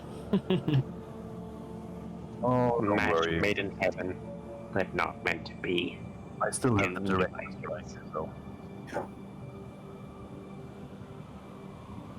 All right, so you guys exit out into the sands, where you just see an expanse of desert in front of you. We're gonna use Guy's character just because he had done that before with when we were in Overlook. So we're gonna use Guy's token as kind of the party thing. Oh, you have the desert in front of you, and we are on a hex grid. How are you guys going to proceed forward? I mean, we just know that that's south pretty much, as far as I'm aware. Yeah. All you guys know at this point is that it is south. The Off we only go. kind of directions that you guys were given were by Bram to reach Dunesend, and then once you reached Dunesend, that the rest was in the note that he gave you. Now that we're leaving town, I think it's a good idea to that. Who has the note? I don't even remember. I don't know. Melgar wasn't there, so Let's see. I don't have it in my inventory, but I suppose it would be, Isn't it in Guy's the thing you got, the bag? the handy advertising. I suppose it would be in there along with Yeah. the rations and stuff. Yeah, Okay. that's where all our stuff is. All right. So when you open up the note, you read it, and it has a few landmarks. Like there's really not many landmarks to find in a desert, but it gives directions,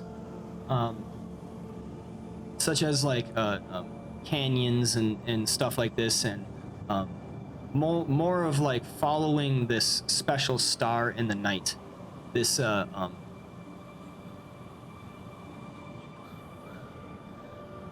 Southern Star? Karak Yeah. said, Okay, so there is the southeastern star known as the Southern Bright Blue. That Looking, Blue Betty. looking at the notes and everything, there are scattered basalt pillars and the remnants of long ago volcanic eruptions rising now like sentinels from the sand. We'll try to find that while going south, I suppose. Relying Okay. mostly on Malagar because of dark vision.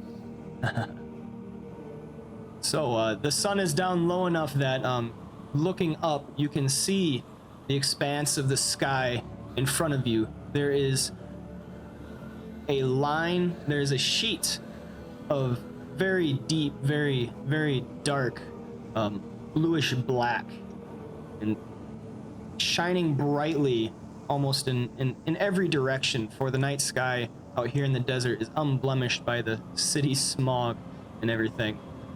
You see glimmering lights sparkling high up above you.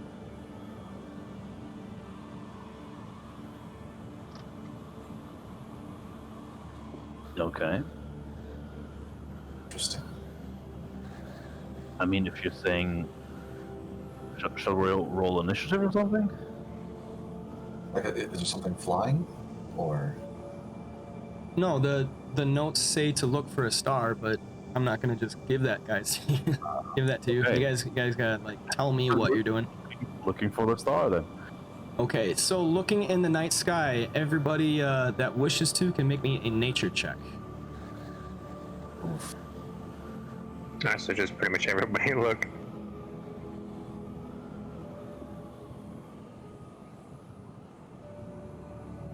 All right. Oh my. Osiris, almost right away. You're actually,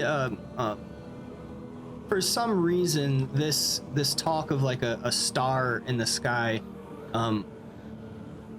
gives you some old memories, almost like unconscious in you, and almost instinctively you look right in what seems to be the exact right direction, and you see this this star in the distance that seems to be glowing with a bluish hue and is very bright. And you come to believe that this must be the star that is talked about in the notes. Alright, I tell the others, I think I see the star. I recognize it from another lifetime. It is Point. in a southeastern direction.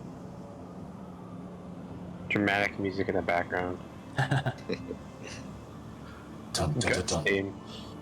I suggest we move towards that direction. Alright. Dozer's still trying to figure out what a star is, apparently. Malagar is too. It's like the first time he's properly seen the night sky. Yeah, it probably reminds you a lot of the Underdark, but in like a different sense. Whereas underneath it was like very obvious where the bounds were. You know what I mean? So like there's the fairy light and everything that put the star fire and everything down there. Up here it's like ever expansive. There's no telling how far away these are, and for some reason like it's giving you the same sense, but instead of like getting that feeling of like not a prison but confinement, now it's like just ever expansive. It's a little unsettling. Yeah, it makes you feel insignificant and stuff. Yeah. Also, have you guys ever seen the night sky in a desert where there's no lights around? No. Yeah, It's pretty beautiful. pretty crazy. Amazing. Absolutely amazing. Just putting that out there. Actually, see the galaxy too. You make me want to see that. The Milky Way. You can see the rim of the Milky Way. It's Yeah. really cool. It is. Really? I think it's really good, glorious. So what you're Just telling the- me is it actually makes sense that they found out about the stars millions and millions or thousands of years ago, because they can actually like see that there's shit going on there. Wow. Section of the sky that goes like at a diagonal angle that's a lot brighter and more concentrated in stars than the rest is. That's crazy. That's awesome. I'm gonna Google that right now.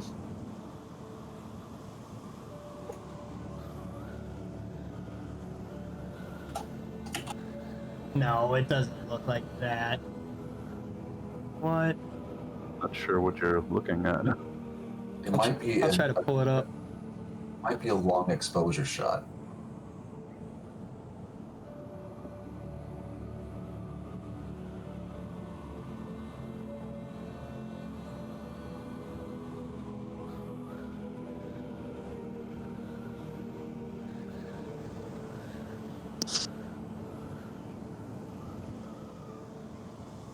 This thing. Here.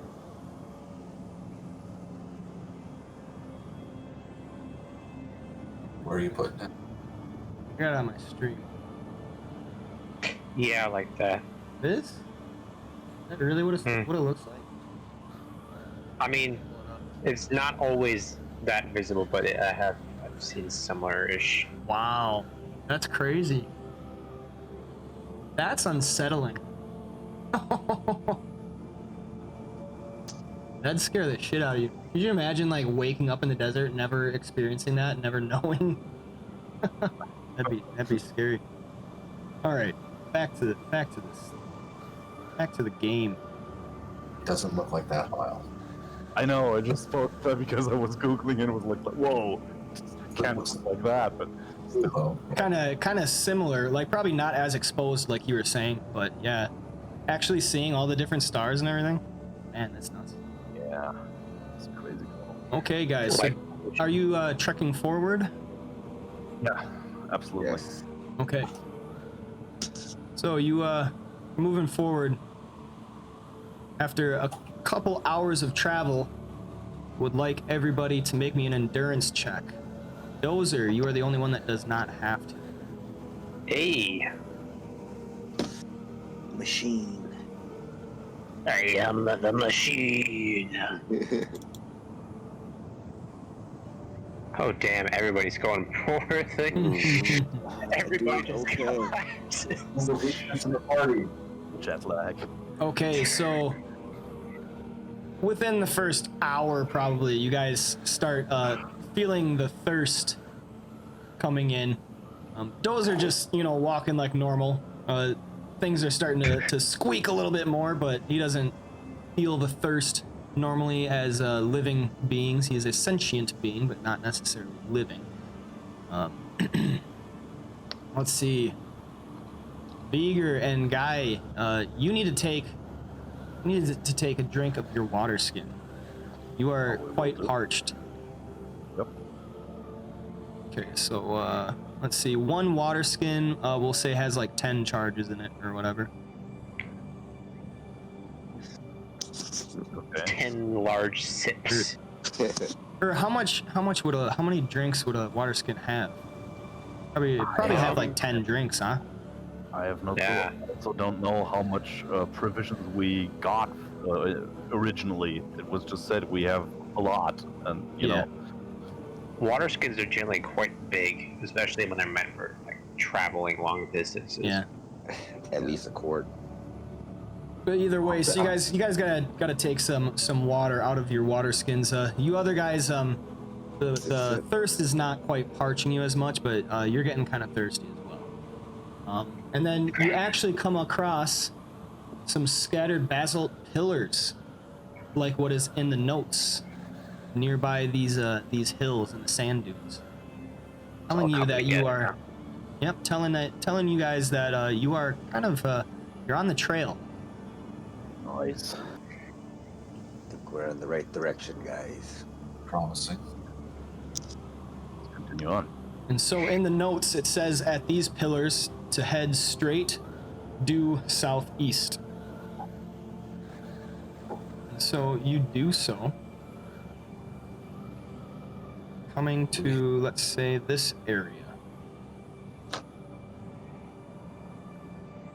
And now you see some long ago volcanic eruptions that are rising now like sentinels from the sand. I'm not sure what that looks like, but that is what is in the notes. And at this, the note says, head straight east, keeping the star in your vision on the right. So the star is directly southeast, because that is the direction that the star is actually in that you guys have been traveling, and now it's saying to turn a little bit to your left so that the star is on your right. Still in your vision, but you're not heading straight at it. So heading straight east, you come here. Here, are you on some map? Oh my goodness, no wonder we're on this map. Jesus Christ. Anything. Oh my God, no wonder you guys weren't moving. I was like, what the hell? Yeah, were you guys spoken as the where you guys are? Oh my goodness, why do I always forget that? I just assumed that Lyle was moving us around on the map or something. Yeah, that's what I thought. Yeah, same. At least I thought we were meant to see it. At least the stream saw it. Okay, so you get over here to this area. So you went from the red spot down here, and now you're heading. Yep, and now you're heading straight east. So we just keep going the direction given to us by the notes then, until we see something. Base. All right.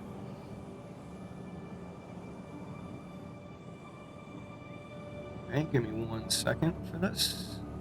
Absolutely. I'm just looking at the map that I've never seen. Yeah. Sorry about that. That looks like some interesting stuff down in the south. I see some water. Probably Mirage. We're hallucinating. Only a few hours and we're already lost it. Yeah, probably. I mean, if you see this here, it's like a fin of a sand shark. That would be par for the course, bro. Sand sharks. There's another one right here. Yeah, they're everywhere. Maybe, yeah. Graboids from Tremors. Oh no, Starship Troopers. Oh yeah. The dune worms. I'm thinking the Hills of Eyes. Hillbillies. I love that movie, but that movie fucked me up. Yeah. It's so bad, but so good at the same time. That movie messed me up so bad. That is a scary movie. It's not even necessarily that it's a scary movie, it just messes with your head too much. All right. Warning against incest. Yeah.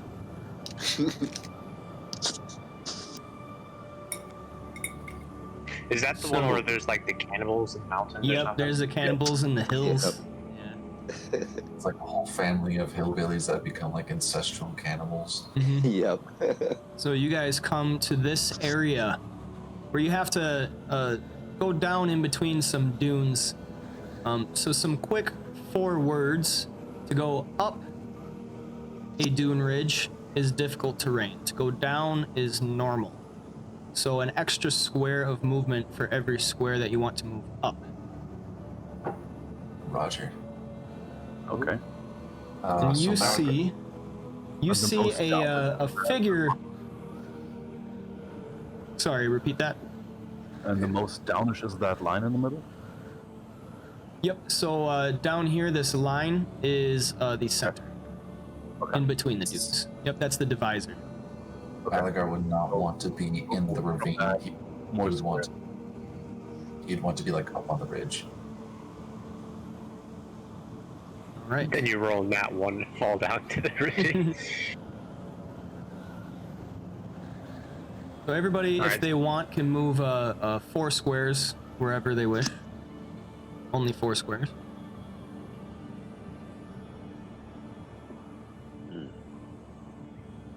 Alright, he'll move there. Tank Road taking the lead. Granted, there's everybody's tanky now. What is my purpose in life? You'll get there. Your Have the purpose health. is friendship. Okay, so you guys are traveling, and in the darkness, even so, from a distance ahead, a figure emerges from a haze of wind-blown sand. The emaciated form of an elderly human female crawls towards you on hands and knees, her face lined and sunburned beneath a hood of a ragged cloak. Her voice raised against the wind, she calls out, "Turn back! Nothing but death awaits you in the heart of the desert." Oh shit. She's like down on her knees, one hand in the sand and one extended out towards you, kind of beckoning a sign of warning for all you guys can hear.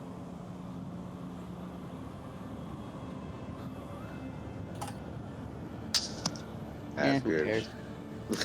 Would you like some water, old lady? Just start selling her stuff. Like, look at this. We got some prime fabric here. Only 20 gold pieces. Prime water.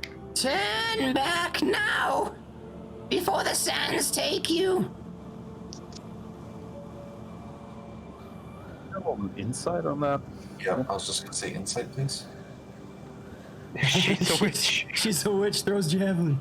Well, I Okay. wanna know if she's real or not, too. Insight.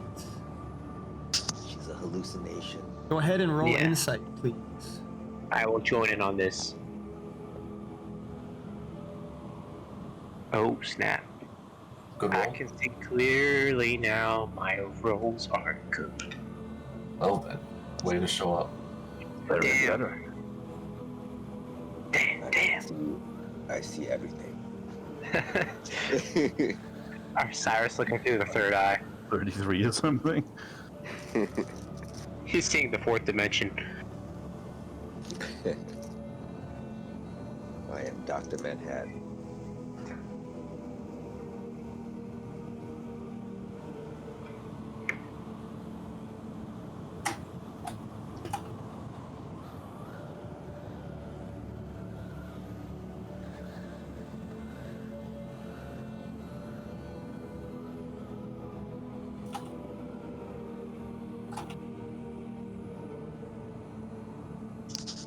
Something's off.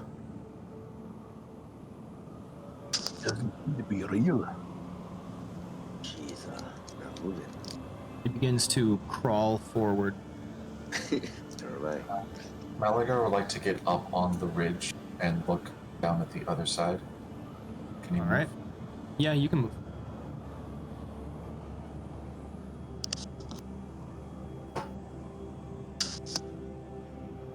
What are those patches in the sand? We don't know. That I have not told you. Mm. Can I do a perception check to see if there's anything hiding? Sure.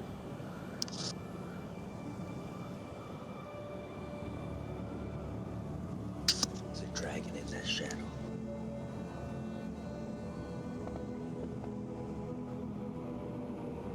You do not see anything, Malagar. You look over the you stand on top and all you see is this emaciated woman kind of just slowly crawling forward. Her eyes look almost delirious. Alright. Alright. Can I no longer see this side? No, you can't. It's just hard with how I got the vision going. Gotcha. Dozer's gonna go up and try and, like, give her some water. But slowly, so she doesn't, like, pass out or whatever when people have too much of something after they had, like, so little of it. Those are, I don't think she's real. Okay, so let's see. A few things are happening. Vigor will move up. Dozer, I'm gonna have you move to like right about here. Okay. All right, Cyrus can move there. And as you're kind of moving forward, she's slowly, very slowly, kind of crawling. And then as you get a little closer, the image of her face, her eyes are very unfocused, kind of like almost staring through you. But once you get a little closer, they suddenly focus, look straight up at you, and her smile turns into a smirk. And then she stands up and goes and then does a little like swivel in the spot and suddenly turns into a hideous looking creature. I should have thrown So the javelin, man. I need everybody to roll me initiative real quick. This is what happens when you're a nice guy. This next time you see an old lady in the desert by herself, just throw a javelin. Play it safe. That's a good rule of thumb. Oh, that is not my proper initiative. Ignore that roll. There were some things off. Usually, an old lady in the desert, Oh, Oh, she's almost dead. if she lives there, she doesn't crawl. If Yeah, she it's 'cause- lost, she wouldn't warn us, but ask for water. You know, if she just crawled towards us, water, give me water. That would be normal. Like, but hey, turn back. It's dangerous from a crawling lady. Nah, it's off. I've learned my lesson. Just throw javelins at random strangers. Yeah, Just, just go say murder random. hobo it up. All right, so we got Yeah, the 'cause gamer parent I don't has do enough given damage to kill him. disadvantage to this creature. So you see her form turn into this hideous creature. Anybody that wishes to can make a nature check to see if they know anything about this. I got this, guys. Oh, you got it. Oh, Got it. snap. All right, Viger, you know that this is a hag. This is a howling hag. These are hideous creatures of the Fae. You actually know particularly this howling hag has an aura that can deal some psychic damage to those caught within, as well as she has abilities where she shrieks that does different things based on which shriek. So she turns into her true form. Why is this not going? Trying to get my combat music going.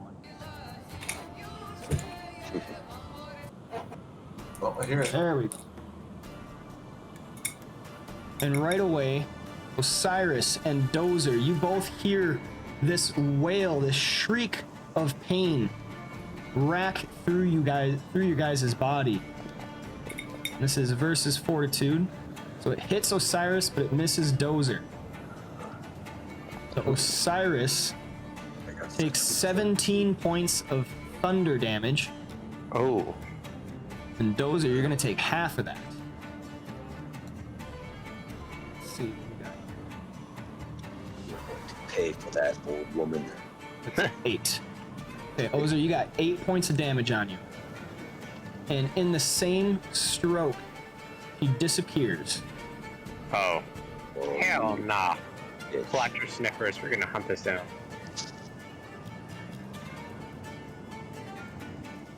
So that takes us to the beginning of the round with Dozer. Alright.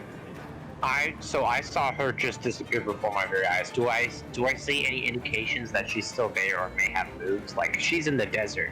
Even if she moves, you'll see her footprints in the sand, I assume. Yes, so make me a perception check. Okay. Do skills. Use your robot eyes. Yes. I don't see shit. Looking down, you do not see any footprints in the sand. Okay, I don't see any footprints in the sand, so she was right there, correct? Before she disappeared, at least. Right where? Where I'm looking to move, like right there. She was right there, yes. Alright, I'm gonna, like, almost kind of walk over there, and I'm gonna slash down, thinking that she's still around here somewhere. Okay, make me an attack. Oh shit, she was there? Make me an attack. Oh. Got hyped up for a second. I don't know if she's there or not. Let me just smack her. Combat. I have powers. That's the one. That's the one. Melee basic attack. Oh, that's a critical hit. Gonna hit. Your sword goes slashing through the air, and you feel it just go through nothing. Damn it. That air is dead. Damn. You could smell the ozone from that slice. Yeah. That was a savage slice that would have probably cut her in half. Damn. I always nat 20 when at the most useless times. Like, I'm gonna inspect some peanut butter and be like, is this made from cashews or peanuts? Gonna give me a nat 20. Yeah, so I can't do anything. I'm gonna cry out like, face me, wench! Oh crap, that'll be the end of my turn. You hear cackling over the other side of the sand. Can I reaction like throw sand wherever she is? You have already used your action. Oh. Sag. Minor. All right, Viger, you have received initiative. Can I move right there? You may. And that won't cost any extra movement because you're moving alongside the ridge. That's 3 squares.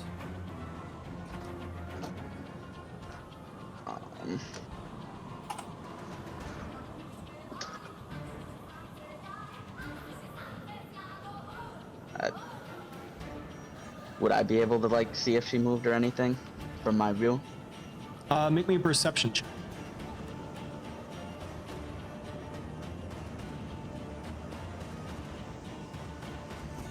All right, so she disappeared, and you were kind of paying attention. You swear that you heard some shifting over the dune ridge, some shifting sand. I'll tell the party. I think she went over the dune ridge, just south of us, and that'll end my turn. All right.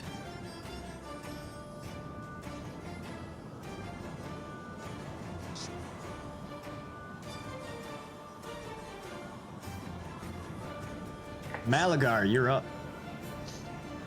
Alright. Seeing where Viger was pointing, Malagar would move up and along the ridge here.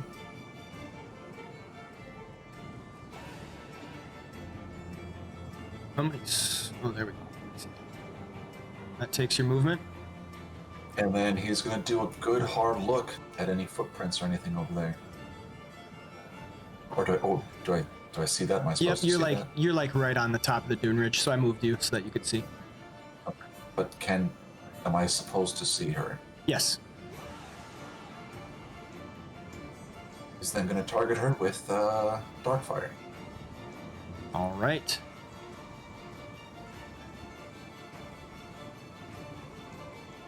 That misses.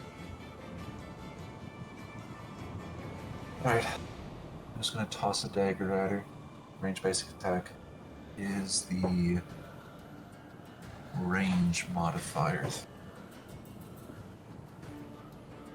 Shouldn't have had the lightweight expertise on it, but it was because it's in the combat tracker. Yeah. Oh, I'll fix it. No worries.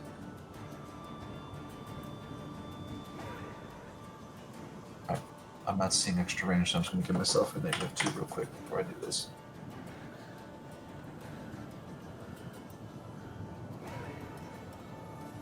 That's a hit. Hey. Oh, and she doesn't have anyone since so it actually gives me combat advantage. I forgot.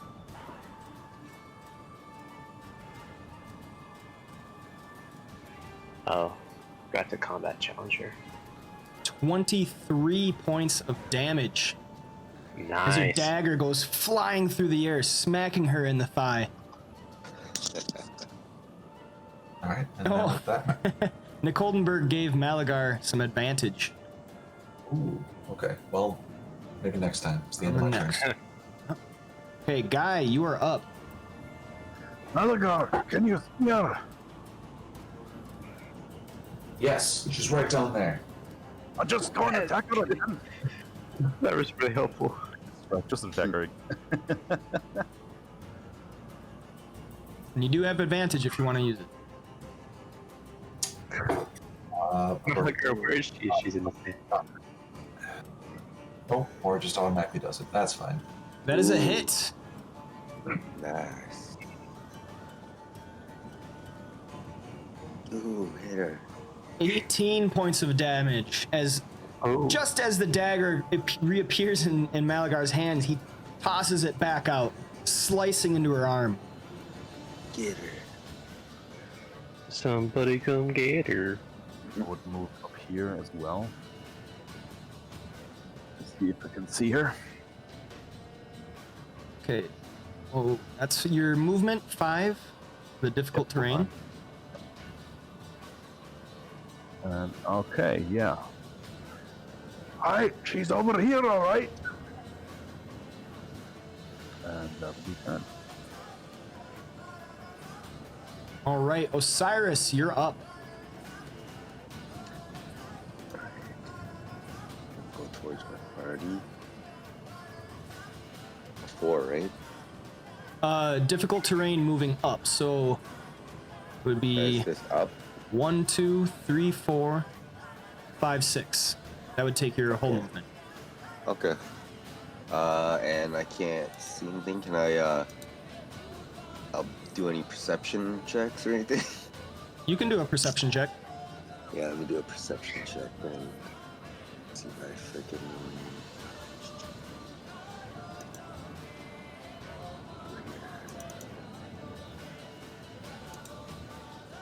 All right.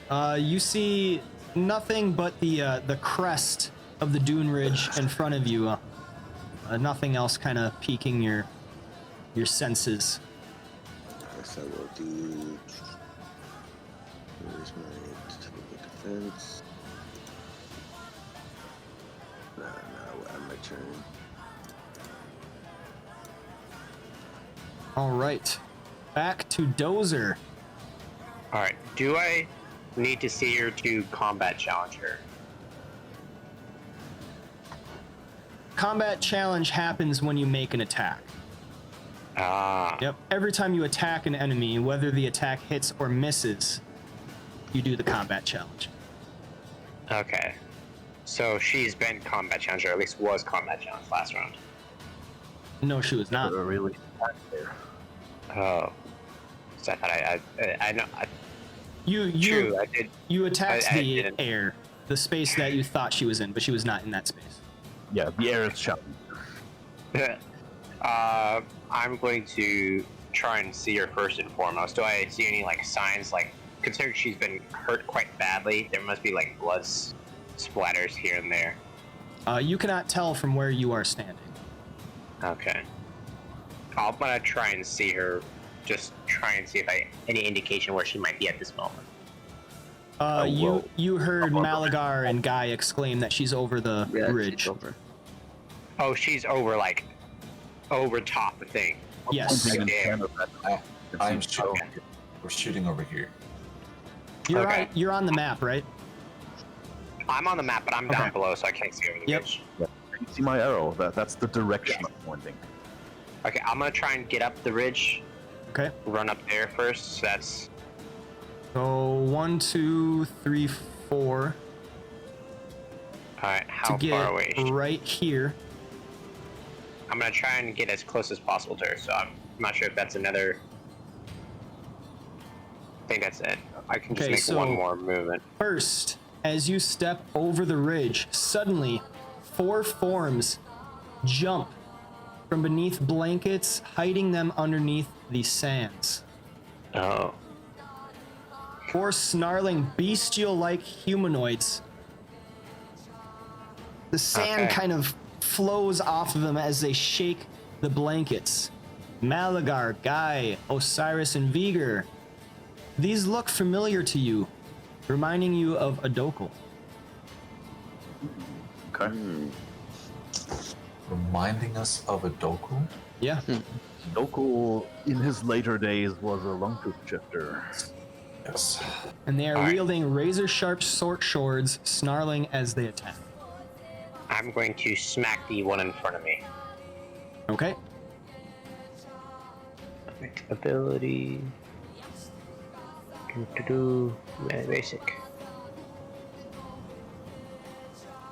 25 hits. Hey. If you're not gonna target them, make sure you drag the dice over their token. Oh. It just makes it easier. Sorry. That's fine. Shift. It's shift click them, right? No, control click. Control. Oh, control click. Yep. There you go. Do you All wanna right. mark that one? So 10 points of damage to that right in front of you. And And I'll then you can combat do challenge. and then you can do your combat challenge. And then I'll end my turn. All right, so the Warforged crests the top of the dune ridge, and as he steps over, these four forms come jumping out from where they were hiding. His longsword immediately comes out to cut across the creature, slicing into its arm. Beager, you are up. Alright. I'm gonna move.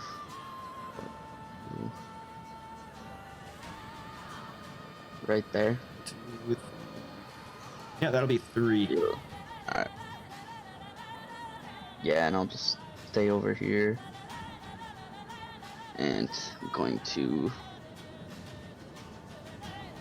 cast Orb Masters right there. Okay.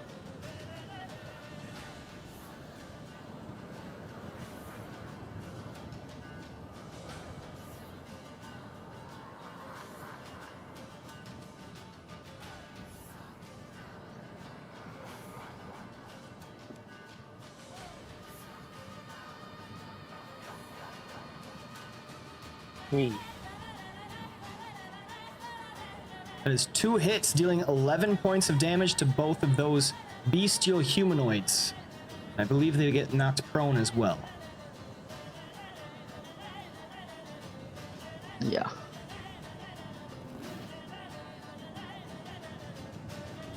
All right. And that's gonna end my turn. All right, so Viger, the Deva Wizard, crests the top as well. Immediately whispering an incantation, and you see the familiar ball of fire erupt, laying these 2 creatures low in its explosion, searing them with flames. The Howling Hag. What is she going to do?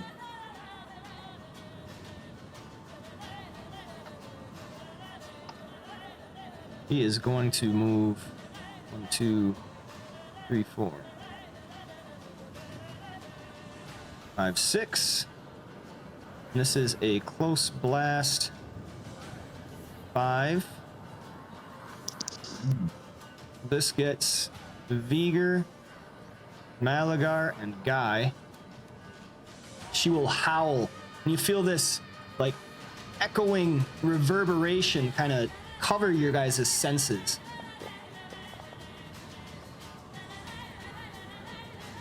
Guy and Malagar are able to clap their hands over their ears real quick. I'm Viger, gonna use my +4 power bonus to Fortitude Defense. which item is that? I just says item power defense. Interrupt. Item power defense. I don't remember which item that is. Is it centering cincture? Yeah. Yep. Okay, gotcha. All right, go ahead.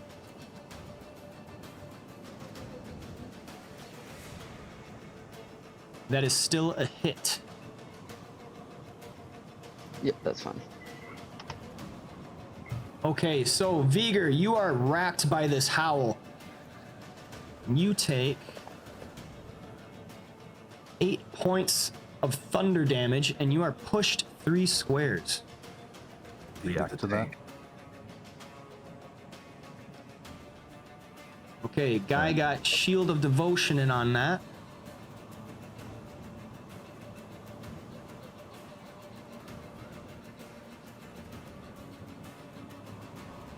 Did you get everything, Guy? Are those all the... Okay. That will end her turn.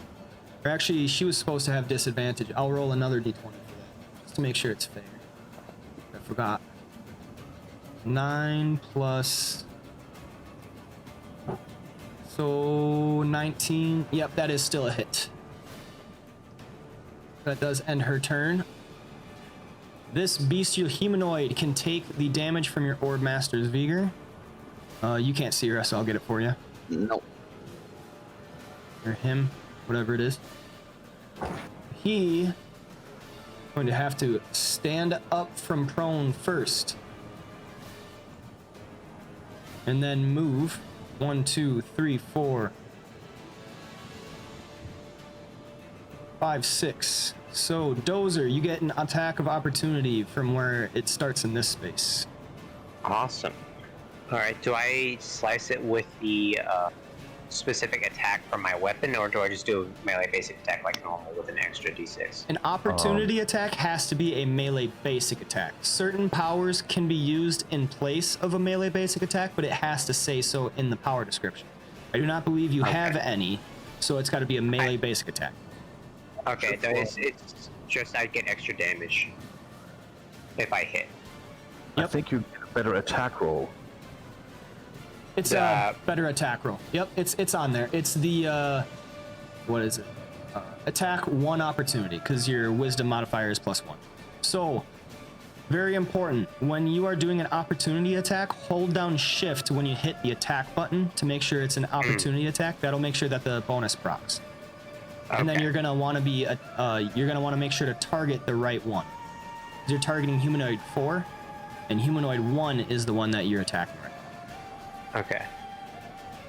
Humanoid 1 I have clicked on, and I'm going to shift and then click melee basic attack. You don't have them targeted. You still have humanoid 4 targeted. Control. Yep. There you go. So you want to detarget humanoid 4. There you go. And then when you hit shift, when you hold down shift and do the attack, it'll do the opportunity attack. Okay. There you go. That is an opportunity attack, and that hits with a 27. Go ahead and roll your damage. 17 points. Oh, not a holding down shift when you do damage does a critical. Oh. Yep. So we're gonna use that too. So I'm gonna -8 from that. Okay.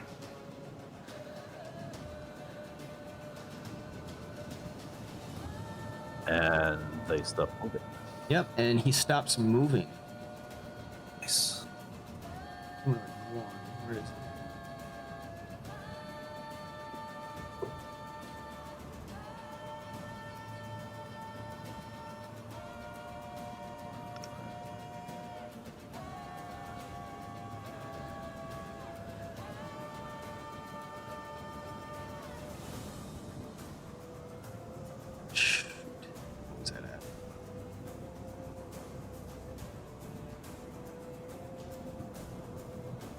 There we go. Okay, I got it. All right, so he is now actually stopped in place. And you also get to mark him, I believe. Yes, I don't know if I can do another combat challenge at the same time, though. No, the combat challenge is an immediate action that you can only do once per round, but you can mark them all. They get penalties to attack other people. Yes, I will mark them. Okay, then I'll mark him as well. Okay. Go ahead and hit that button on him. Which? Bestial Humanoid 1. That is at the top, your traits, the combat mark. Combat challenge where it says mark -2. Combat challenge. There you go. All right, so he is immediately stopped in his tracks. Cannot continue moving, but he does have an ability that allows him to make an attack against you. So he does so, but that misses, taking us to Malagar Lone Walker. Alright. Can't see what's on the other side. You mind just putting me there? Okay, yeah, so Malagar will move 1 or here. Do I actually see that this sand looks different? No. Okay, that all looks the same. Target the hag and repulse strike.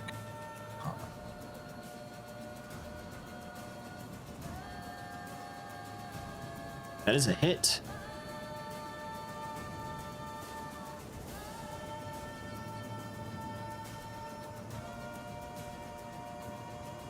"21 points of damage as Malagar slices a dagger into the creature again. She's looking a little haggard. Yes, she is. And that'll be his turn. All right, Guy, you are up.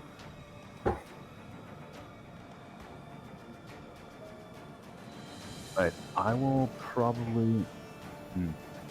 Could you position myself so I can see the other side of the ridge real quick? Right there and there, okay. I actually did forget. So Malagar, you stepped up closer to her. You're going to take 5 points of... what is it? Or not 5 points. So you're going to take some psychic damage. All right. There. As well as you, Lyle. Or Guy, I should say. You take some psychic damage. Okay. 6 points. Alright, I'm not gonna step closer than... Yeah, oh. No, I'm just gonna go over here. Yeah. Is that a distance? It's not up the ridge, right? It's just normal terrain then? Correct. Alright, I'm gonna go there and attack the bestial humanoid. Can I make a roll to identify these? Sure. Make me a nature check.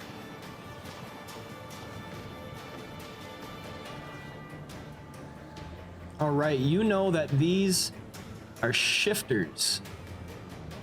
Any more than that, you are unable to discover. That's fair. Razor Claw Stalkers, to be exact. Okay, that's fair. I'm gonna attack this one Okay.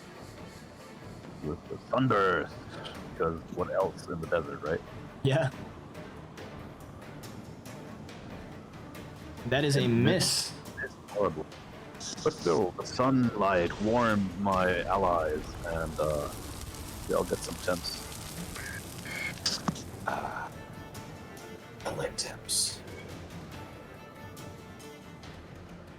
And that's gonna be my turn for now. All right, this Razor Claw Shifter, Razor Claw Stalker, going to move about. Dozer, go ahead and take an attack of opportunity against Razor Claw Stalker 4. Okay. Bam. Oh. Bam. Bam. There That we is go. a hit, stopping it right in its tracks. But before that happens, it's going to take its attack against you as an interrupt. No interrupts on their own turn. If that's an interrupt. It's not an technically it's not an interrupt. I'm just saying that because it grants it. It's how the cool. ability works. Yeah. If you rolled higher, I'd tell you more, but I kind of want to get out of that habit. All right, 1 point of damage to you, Dozer. Partially absorbed. Go ahead and do your damage. Bam. All right, 10 points of damage. As it begins to move, you attack quickly with your longsword, anticipating it, stopping it in its tracks. Razor Claw Stalker 3 is going to take some damage from Vigor, as the fire does more work. Standing up from prone, this guy going to double move. 2, 3, 4, 5, and 6. Moving right there, so that's all he's got. Osiris, you are up. Alright. Let me move up this bridge. And I will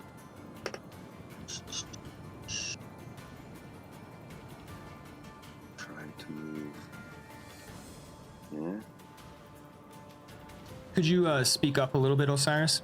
Oh, can you hear me? Yeah, we can hear you. It's just when you talk okay. really softly, I can't hear you above the background music. Okay. I will move over there and then I will target this guy and I will oath him. Okay. And then I will so I click this double roll first, right? And then I might attack. Yep. So I'll do the Bond of Retribution. That is a hit.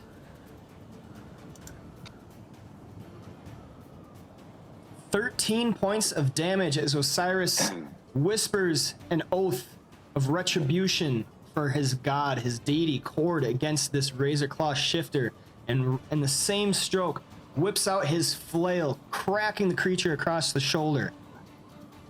And that I think you're supposed to add 2 more damage because that one is I have a minimum roll of 3 on each dice. Do you re-roll or does it? Oh yeah, it treats it like a no. 3. Okay. Yeah, so it treats it as a 2 3. more points of damage against Razor Claw Stalker 4. All right, very good. Got it. Perfect. Then I will end Wait, my turn. Number 4? Stalker 1. Yeah. 1. Did I say? Is it? I got it on the right one. I said the wrong one, but I got it on the right one. Yep. Got it. Good. Okay, this guy is going to come running around. Let's see. 1, 2, 3, 4, 5, 6. 1, 2, 3. Viger, you can take an attack of opportunity if you wish. Alright. They attack back.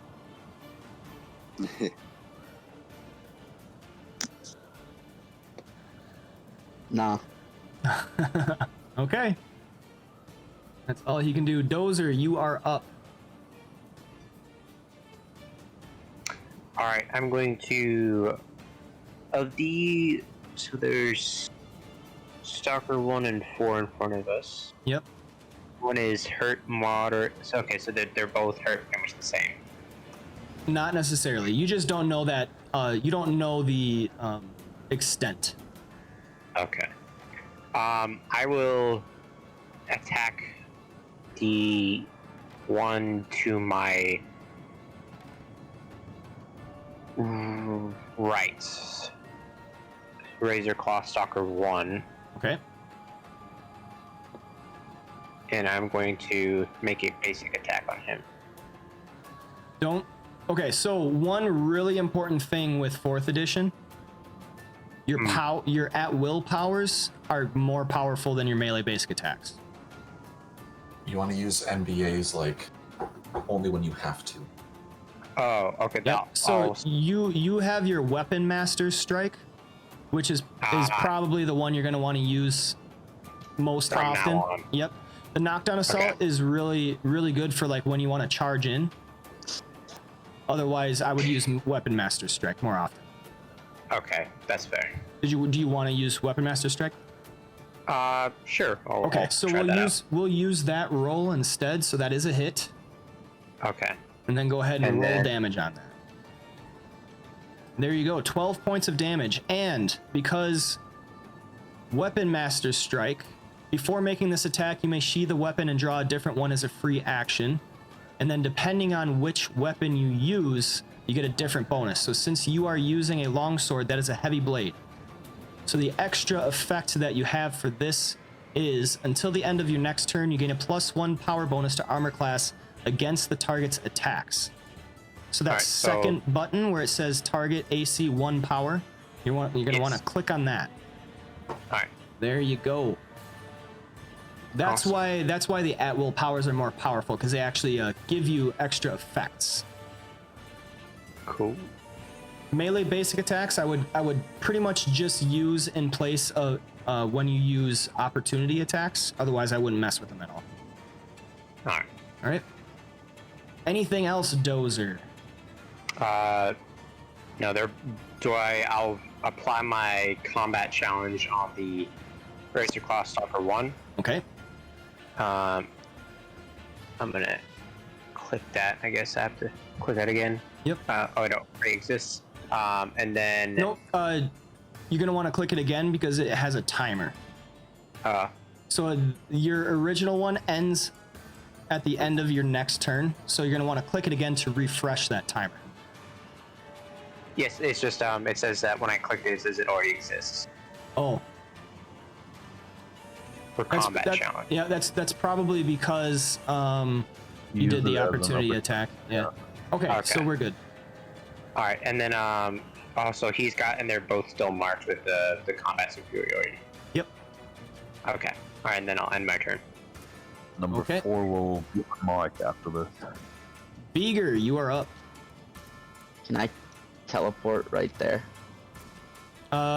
You can try. Yeah, I want to try. Is Okay. your teleport right, or is it automatic? Sight. Yes, All sometimes. It is. see the target square. I'll have to see it. Dimension door. Yeah, you have to see the target square, I guess. You gotta teleport inside me.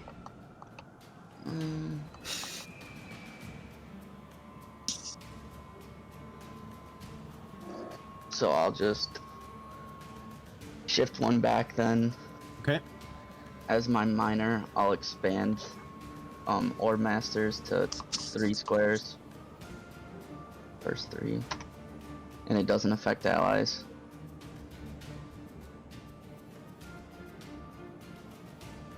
Then I'm gonna target this guy with Nice. Thunder Wave. Cool effect. Do a shootout I like that. Yep. like this. Okay. Perfect. Actually, I have a Thunder Wave graphic. Oh, and Do that's, it. and that's not on the same layer as the tokens anymore either. Ooh. Because I can, Yep. because you can target the stalkers. Ooh, nice. I get. All right, that is a hit, dealing 10 points of damage, and he gets blown back 4 squares. 1, 2, 3, 4. Ending Oh, up. cool. Oh my god. But he should be prone, right? Wouldn't he be prone though? Would he No. still No. grant combat advantage? Nope. Oh. He flew standing up. It specifically doesn't say it knocks them prone, Yeah. so yeah. And then since I shifted, I can't move, can I? So that'll just be my turn. You used a movement, you used a minor, and then you used your standard action. Yep. Okay, Howling Hag. I'm going to shift right here. And she's going to use... I'd like Come on. to interrupt with Riposte Strike. All right, go ahead.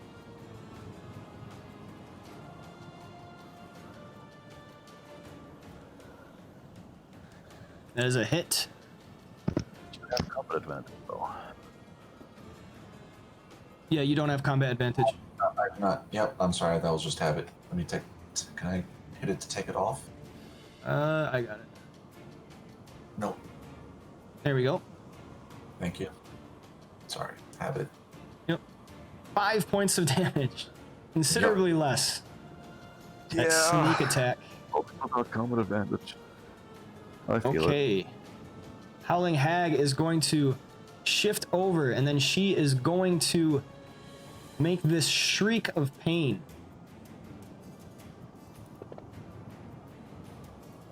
A 22 versus your fortitude is a hit. Malagar, you're going to take some damage. The same shriek that you all heard at the beginning of the fight. 16 points of damage, partially absorbed. Razor Claw, Stalker 1. Gonna take some Orb Master's fire damage. Same time, going to run over here, so everybody can take an attack of opportunity if you wish. Yep, he's dead. Dozer, Guy, and Osiris. I'm not going to. Okay. No. This is Stalker 1. Stalker 1, yes. All right, that is a miss. Dozer, he's going to take an attack against you, which is also a miss. So he steps here. And you see as he steps into this square, he sinks down a little bit. Mhm. But he is fine.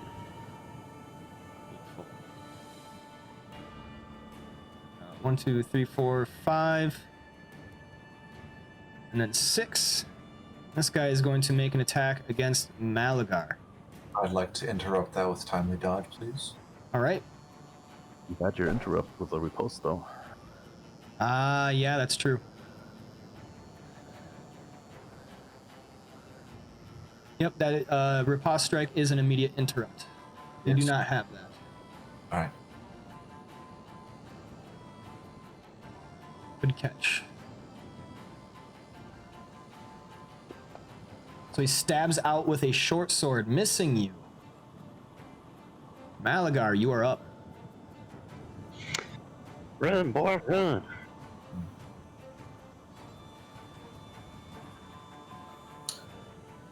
This changes my plan a little bit. Give me a quick second. Cloud of Darkness would be so glorious right now. Yeah, it would, but unfortunately I tried to get rid of her invisibility earlier and that failed. It was the right call, though. That would have been glorious.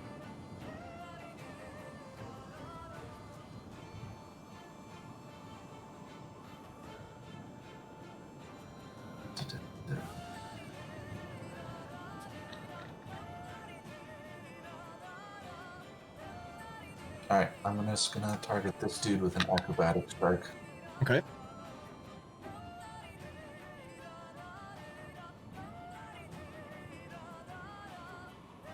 That is a hit. 12 points of damage. Go ahead and make your shift. Yep, use it to shift away, All right, so you shift back. because I noticed nothing different about this sand. Yep. Fuck, I forgot the aura again. Okay, so let's see. Guy, you took it at the beginning of your turn, I believe. Yeah, I so did. Osiris and now Malagar. Cyrus was not in the aura when he started, no. Yeah, you're right. He moved. So, an enemy that ends its turn. Okay, got it. So Osiris would take this because he ended his turn there. Malagar, you do not have this at this time. Okay. Alright. So as you move back, that shift, suddenly you find your feet sinking down. Please make me an acrobatics check.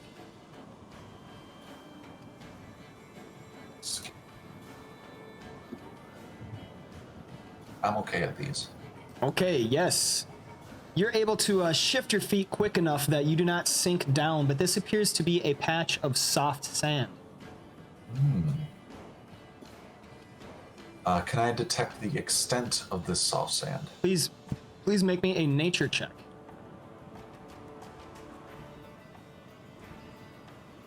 You do not realize or recognize the extent. It camouflages with the other sand and does not contrast with it. Alright, then I will just make attempts to move away. I would go there and then there. Okay, so as you move into this square, please make me another acrobatics check. Hey, that is good. So that is 2 squares of movement. Make me another acrobatics check. Good enough. So 1, 2, 3, 4, 5. Go ahead and complete. You have 1 more square. I'd go right there. All right.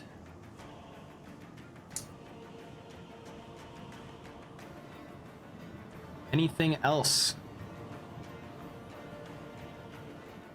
Nope. Okay, Malagar, recognizing that he is quickly becoming surrounded, sidesteps back, is able to catch his feet on this shifting sand, running across it into the safety of the fire, the magical fire that Vigor has cast. Guy, you are up. Alright, I'm gonna... I suppose I would go after that one that we have singled out there, the number 4 guy. Actually, where's Stalker number 1? Oh, there's Stalker number 1. Yeah, I would go after Stalker number 1. Okay.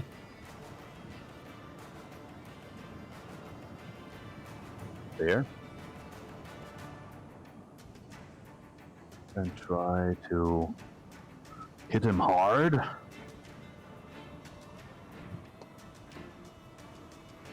That is a hit. Hitting hard. Not as hard as I wanted to, but I'm gonna give Malagar a little bit of resistance there. Seems to be needing it. And that's gonna be my turn right now. All right, Guy, brandishing his greatsword, walks calmly across the sand, whispering a prayer to his god Moradin. He slashes down with a savage arc, cutting into the Razorclaw Stalker 1, and this blessing of battle whispers out divine energy to Malagar, stealing his resolve. Razorclaw Stalker 4 is now up. He's going to move away, so Dozer. Oh, Howling Hag does some damage against Guy. Damn it. No psychic damage, it is absorbed. Razorclaw Stalker 4, though. Dozer, you get an attack of opportunity against him. Yes. That is a critical hit. Yeah. Yo, that's what I'm talking There about. we go. Nice. So I press shifts now when I click the bleed effects, right? You do not Wait, have to.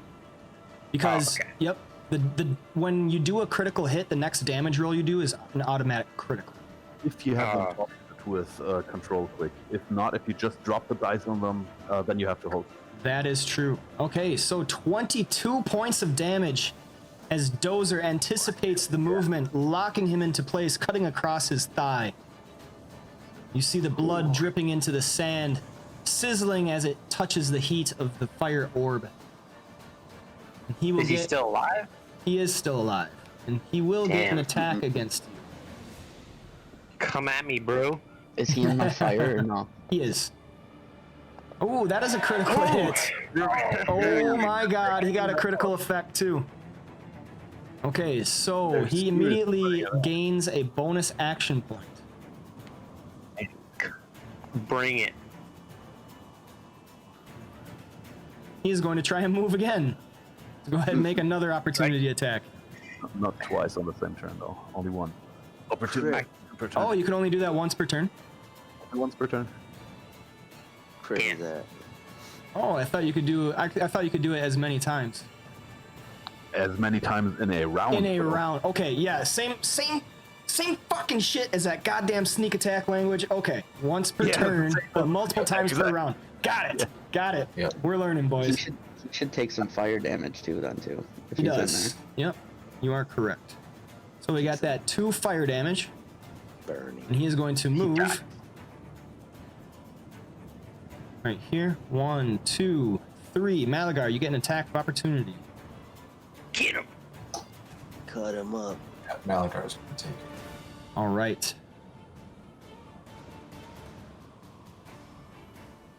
That is a hit. At the same time, he is going to make an attack against you, and he hits. Lives. 21 points of damage against him. He does 2 points of damage against you. 1, 2, Good trade. 3, One of these 4, things are 5, 6. He is thinking that was not worth it. Attempts. Razorclaw Stalker 3. Word. 1. He's gonna move through ally spaces because he can. 1, 2, 3. Guy, you can make an attack of opportunity. I will not. 4, 5. Osiris, you can make an attack of opportunity. Hell yes. there. Was Okay. he in the fire to start his turn? No, he was So not. Also, just for asking, he moved up the ridge. Is it difficult to Oh reach? yeah, you're right. Okay, so we got 1, 2, 3, 4, 5, 6. He's gonna move again. 1, 2, 3, 4. There we go. Okay, Osiris, go ahead and make your attack of opportunity. Okay, so it's just a basic attack, right? Yep. Okay. Oh, do I have to target him? Yes. You're you're targeting Razor Claw Stalker 1, but because he has the same defenses, that's fine. That is a miss. He gets a short sword attack against you. And that is a miss. Ooh, yeah. All right, Osiris, you are up. Oh.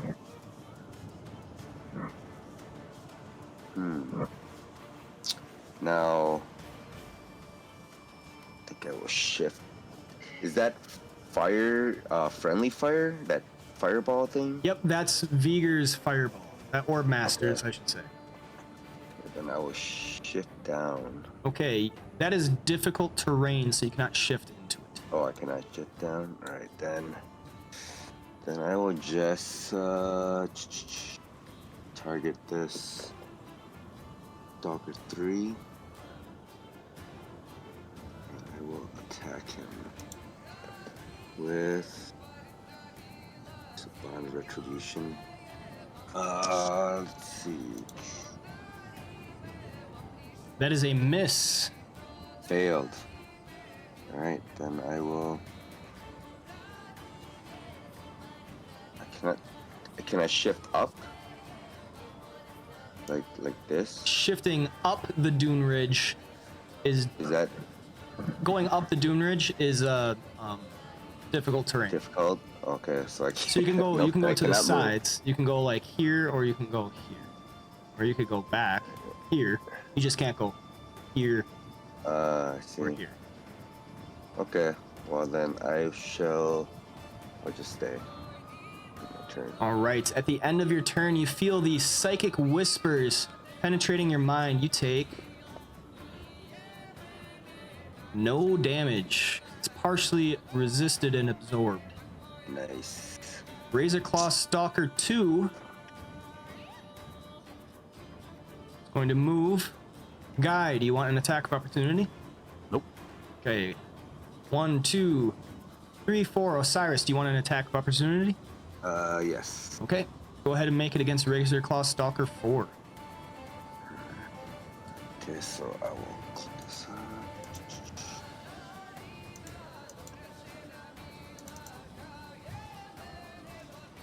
That is a miss. Fuck. This guy is going to attack you. And he misses. 1, 2, 3, 4, 5, 6. Gonna keep running. 1, 2, 3. Vigor, do you want an attack of opportunity? No. Okay. 2, 3. He's gonna go right there, and that's all he's got. All right, Dozer, you're up. Alright, I'm going to try and charge at the hag. At the hag. Okay. So I'm gonna go there. And then The try and Man. charge it. Oh, how do I change that? Cancel move. If I walked across there, I'd have to make acrobatics roll the whole time, right? Acrobatics or athletics. Alright, I will charge there. And yeah, and I'll make athletics rolls. You want to charge to there? Walk there, and then I'd ideally charge at the hag, and then Okay, yeah. so probably you attack. need 2 squares of movement in order to charge. So That would you would be have two, right? Oh, you would have to be right here in order okay. to make a charge against the hag. Yes, then I'll go here, and then bam. Okay, so Strictly speaking, you would provoke from Razor Claw Stalker number 1 for doing that. And if you're gonna provoke anyway, you could also just go like there, Yeah. provoke from the other one, and then charge like there. yeah, so Ah. what Guy is saying, if you're gonna provoke either way, you might as well just go right here because that's where your movement will take you, and then you'll just take an attack of opportunity from Razor Claw Stalker 3, and you can still charge Okay. Howling Hag. Or you Yeah. could, Alright, or you I'll could do go, that then. or you could go like there, and then there, and Yeah, then. but that will involve all kinds of athletic and acrobatics and stuff and could go wrong. But I'm saying that's an option for a way to not provoke if you want. Sure. Yeah. I'll do this the plan of where I come up here and then I'll charge down. Okay. So I'll pick Razorclaw active. Stalker 3 is going to get an attack of opportunity against you.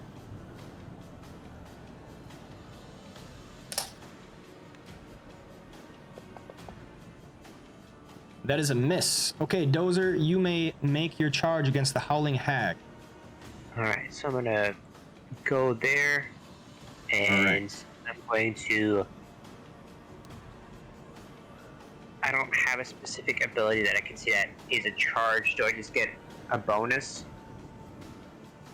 Yeah, so 1 second. The Razorclaw Stalker 1 got a hit on you. So he is going to do 12 points of damage as you are charging. Dozer, Okay. On the top right of the screen, you know where you have the combat tracker? Yes. There's those other buttons. There's a plus minus, and then there's the standing man. If you hit the plus minus, that shows a charge. When you charge, it's basically a +1 to your attack. Okay. And it has to be a melee basic attack. Oh, then I But- was planning on doing. I'm not gonna make a melee basic. Yes, because you have knockdown assault. So that is an at will that you can use in place of a melee basic attack when you charge. That's special for that ability. Okay.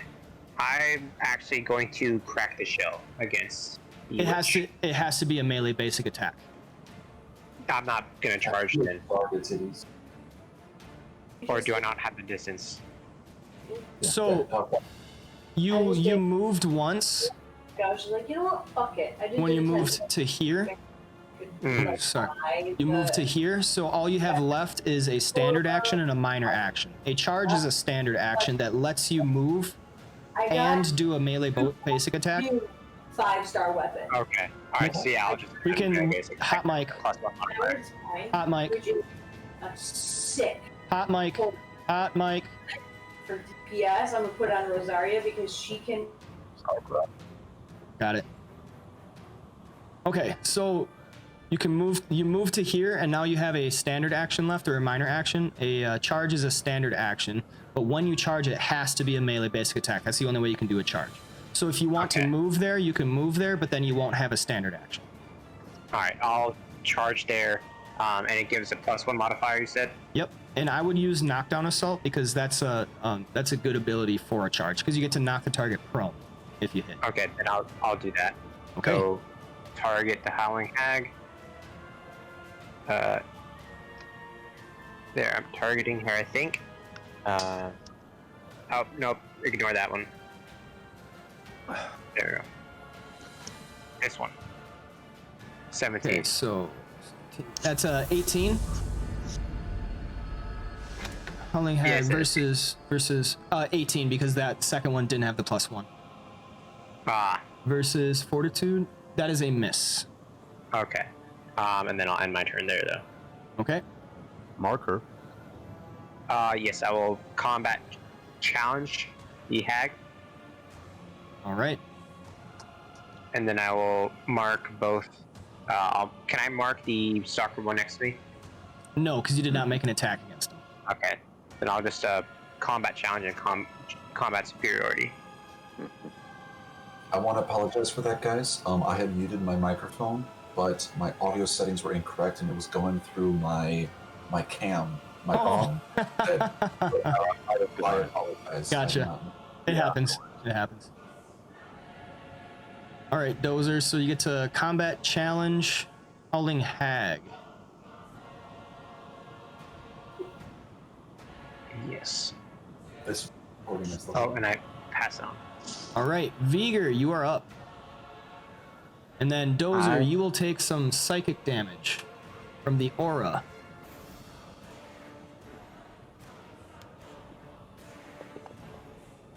One, 2, 3, 4, 5.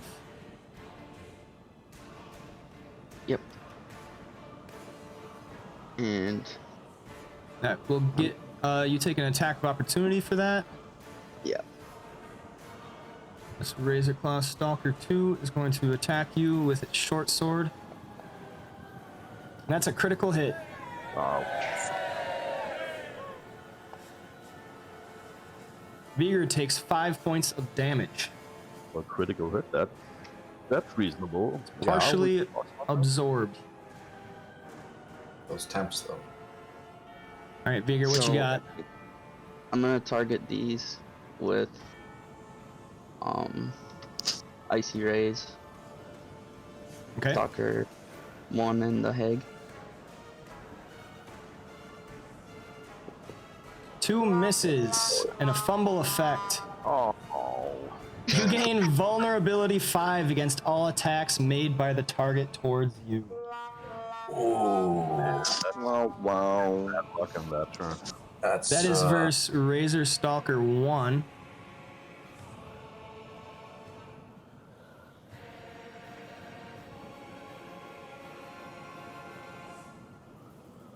At least they're both slowed. Yeah.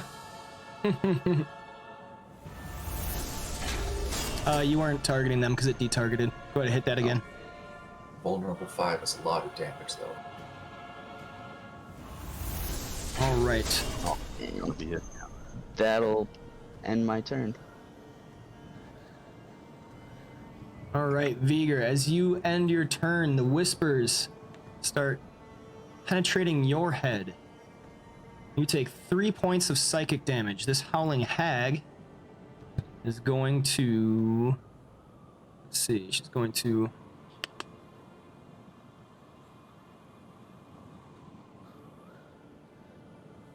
Yeah, she's going to do that. She's going to target Dozer, Guy, Stalker's in this, as well as Vigor.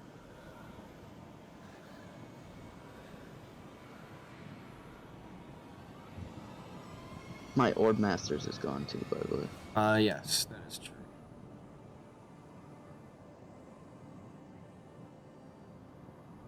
All right, so she's gonna howl.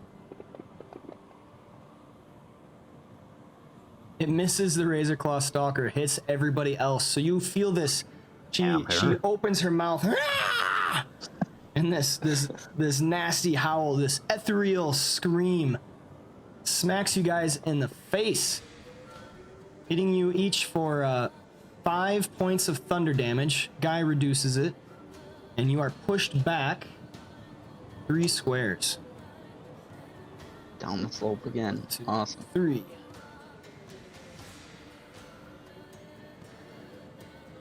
And then he's going to move back. 1, 2, 3, 4, 5, 6. Razor Claw Stalker 1 is going to activate Razor Claw Shifting. I can't see her anymore, but if she moves 6 squares, you are slowed. Oh yeah, she's slow. Okay, so 1, 2. That's as far as she can go. Would she also be on difficult terrain, moving upward? No, she's going She's down. she's going down. Oh. Okay. This is the top. Yep. This is the bottom. Yep. Okay. Razor Claw Shifting to this dude.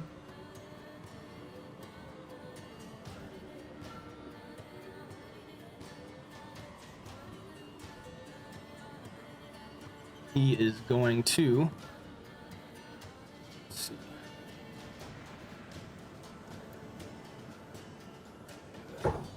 One, 2, 3, 4, 5, 6. And attack Malagar. Now I would like to use my interrupt. All right, go ahead. Get that time to dodge. Where would you like to move? That was one too many. Right there.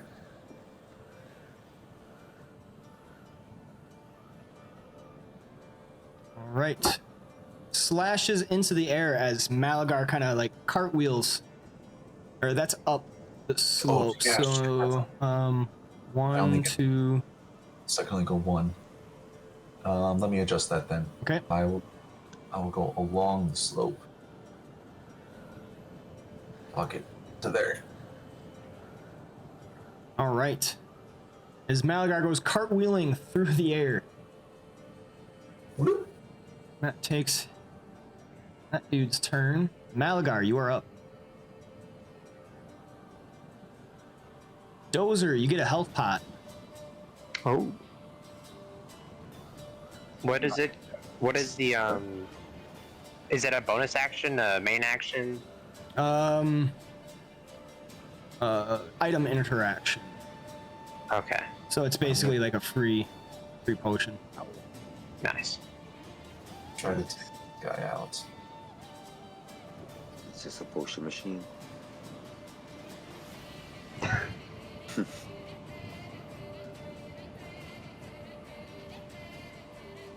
That is a hit.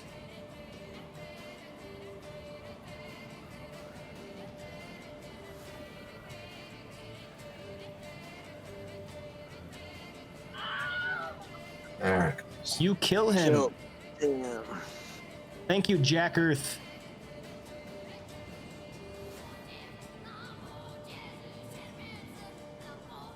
Then Malagar is going to go. He's going to go here. I'm going to use action point, another Riposte Strike on him. All right.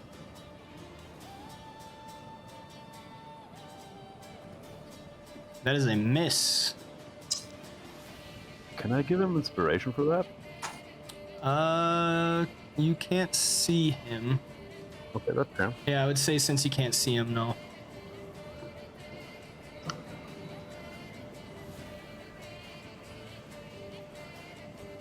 How much help?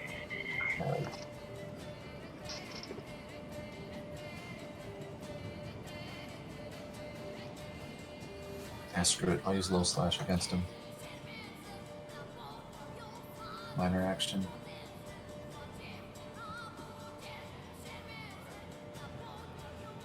That is a hit.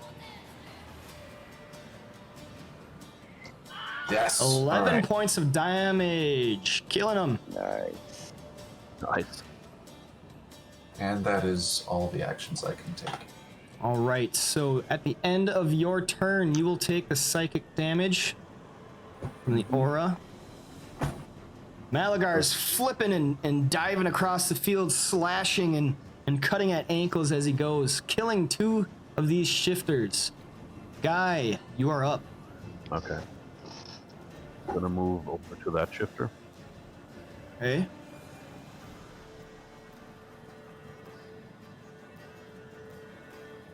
I'm gonna attack him. Okay.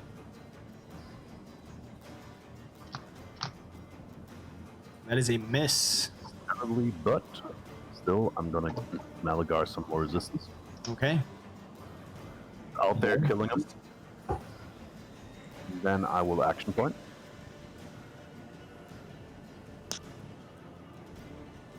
And plant the battle standard of healing.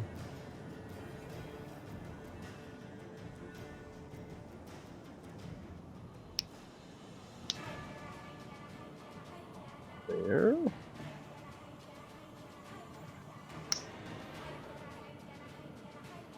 And then as a minor action, I'm going to heal Dozer. Okay. Nice.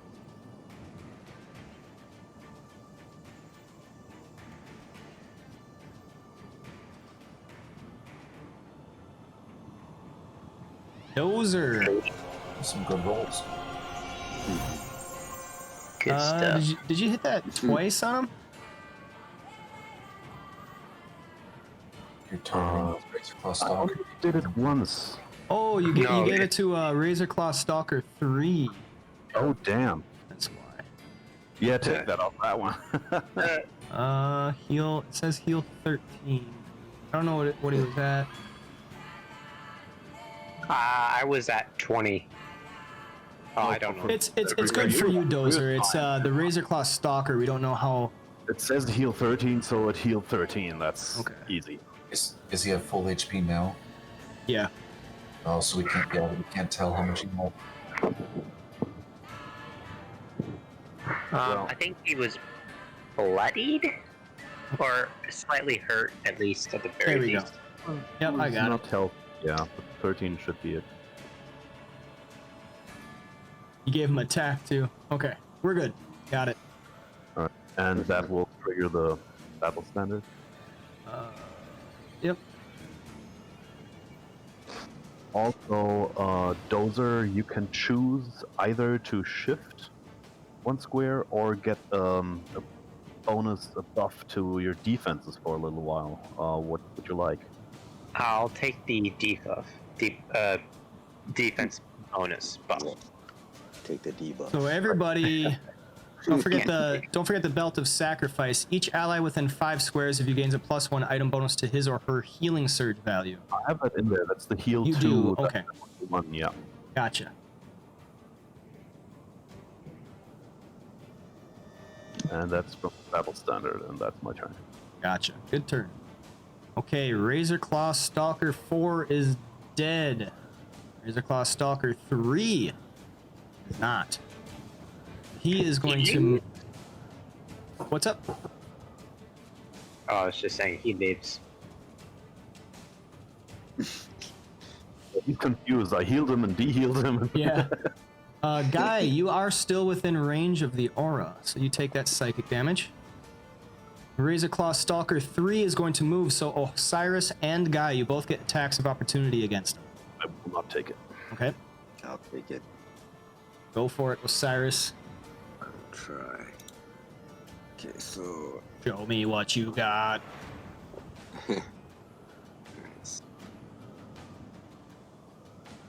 That is a miss.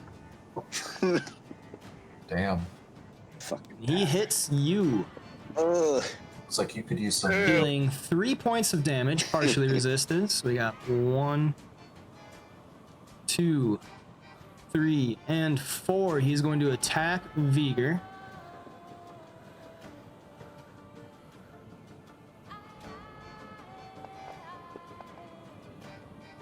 And that is a hit. So he is going to deal 10 points of damage to Vigor. That bloodies him. Osiris, you are up. I'll tell Guy if you and Dozer want to go help Beager, I'll cut off this hag so that way she can't escape. Do we identify her? Yes, Dozer identified her as a Howling Hag. I don't know if he communicated that to anybody though. Okay. Or who was it? Was it Dozer? I don't know if it was me. I don't think it was Dozer. I think it was Guy. It was either Guy or Osiris. I don't remember. Yeah, it could have been me. I don't know. Okay. I think I rolled for the Razor Claws though, Okay. and only got their name. Yeah, that's fine. I'm gonna oath her, and then I will move 1, 2, 3, 4, 5. I'm gonna hit her with.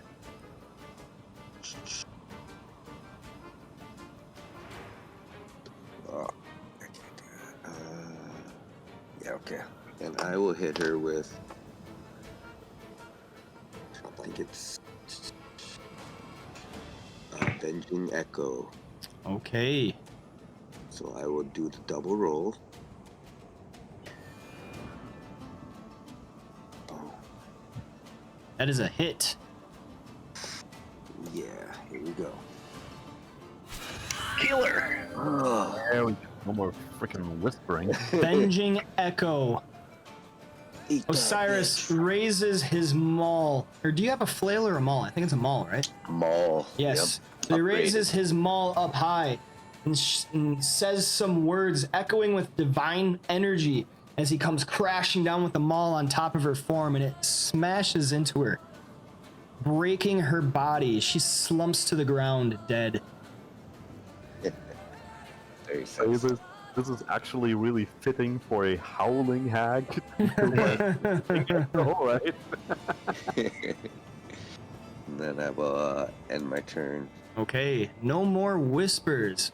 The Razor Stalker Silence. 2. 1, 2, and then it will move. Vigor, do you want an attack of opportunity against them? No. 3 and 4. He is going to attack Vigor flanking.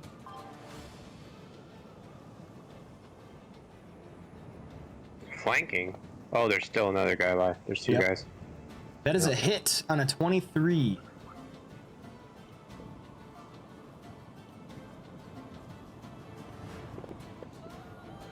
That deals 13 points of damage. How you I'm feeling? gonna use my item power. Teleport. Ooh, there we go. There it is. Let's go. Smart move.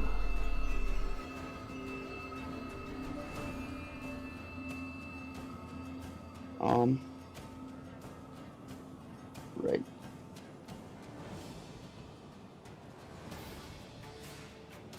Yeah, right here. Right there. You can move your speed, so you can move farther. I'm just gonna sit right there. I'm fine right there. Right there? All right. So on the same moment that it cuts into Vigor, his form disappears and reappears a few feet away, a few yards away. Almost like nothing happened. Is that in the zone of the battle standard? Yes. So everybody gets that healing.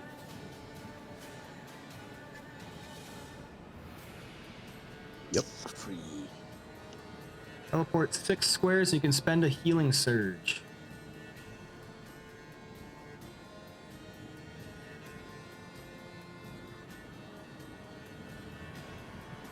Alright, so that takes your reaction.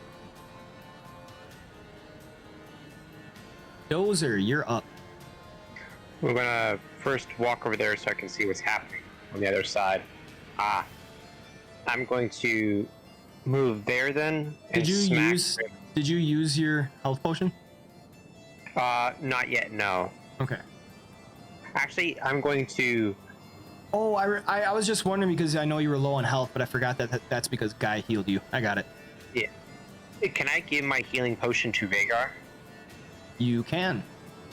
I will do that. I will walk there, kind of like palm him my healing potion while keeping an eye on the stalkers over there. So I'm on that. That will break your movement, and in 4th edition, you don't continue movement once you break. Oh, then I'll make a charge against this guy. Okay. Yes, you may do that. Okay, Vigor, you get the healing pot. All right, and then I'll charge there, and I can do a, what's it? Which item? A knockdown attack on Stalker 3, correct? Or do I have to stick with the basic melee? It's got to be Stalker 2. Because when you charge, you have to charge in the closest square. So you charge into that square, you got to do. Yep. All right, and I can do knockdown assault, or you can. Melee basic only. Okay. Because knockdown assault specifically says it can be used in place of a melee basic attack. There you go. That is a hit. All right, and then smack him for the damage.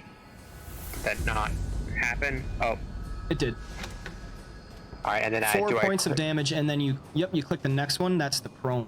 There you go. So you crest the ridge, and then you're like, here, passing the health potion to Vigor, who takes it as he's like bleeding from the mouth right now. And then you turn around and just like a steam engine, a locomotive, go charging straight at the shifters, burying a shoulder, knocking it on its ass, straight on its back. The air is just all out of it. He is now prone on the ground. Yes, blood for the blood god. All right, that should take your turn. Yeah, and I will end my turn. Bam. Unless you want to spend an action point, if you really want to. Do we get an action point every long rest? Yes. Every short rest. Okay, then I'll. Yep. Every other short rest, but every long rest we do that one. I did skip my turn, so I'll just next time I'll keep it in mind that I can't burn an action point. Okay. So when you take a short rest, it doesn't recharge the action point, right? That's what we were getting wrong. I actually remember you bringing that up, I think. Every second encounter, you get a milestone, and the milestone gets you an action point. Yep. So once you spend an action point, does it recharge after your short rest? So you always have one? No, after an Okay. extended rest. Action points are never recharged. Okay. They're reset after an extended rest, or you gain additional ones after milestones. Gotcha. Okay. I understand. Now I got it. Okay. Vigor, you are up. So can I use this potion of healing? You can, and that is an item interaction. So it does not take any of your regular actions. I'd like to do that. Okay, so that is, what is that? The potion of healing.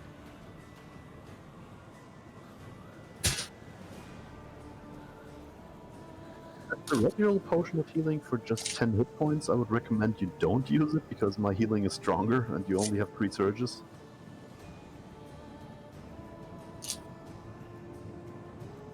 But of course you can if you want to. Yeah, so potion of healing, you spend a healing surge, but instead of gaining your healing surge value, you regain 10 hit points. Would you like to use it?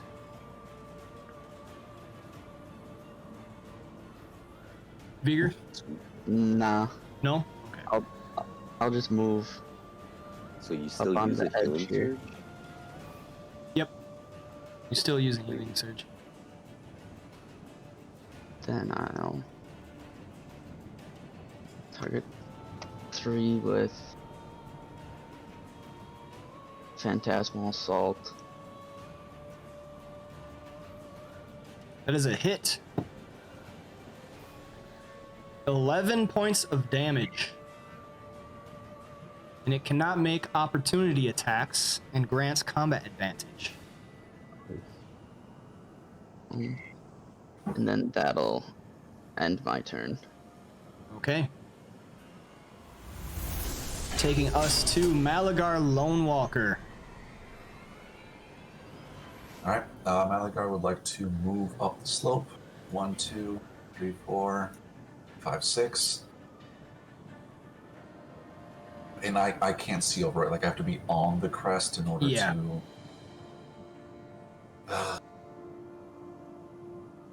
Can I make that a run? So can I move 2 more squares to here? Sure.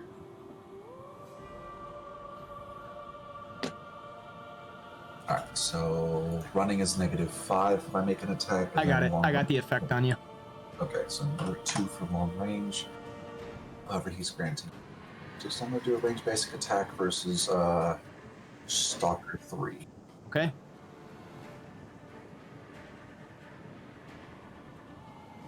Alright. That is a hit. Holy crap.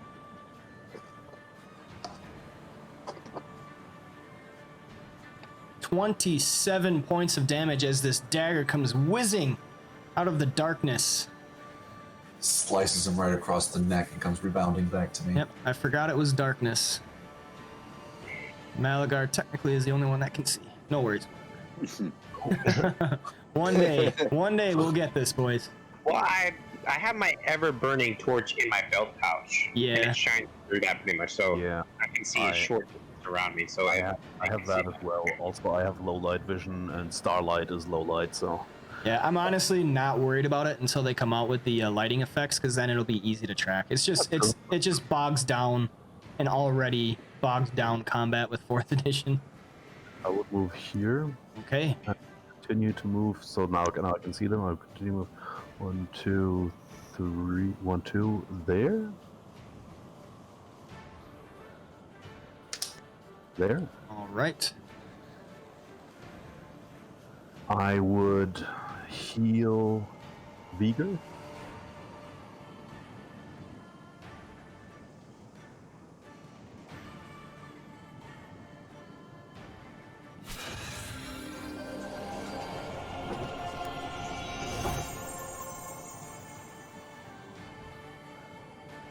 Which triggers the battle standard.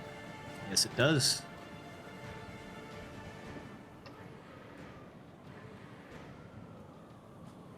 Let's move in minor, and then I'm gonna attack this number 3 stalker. Okay.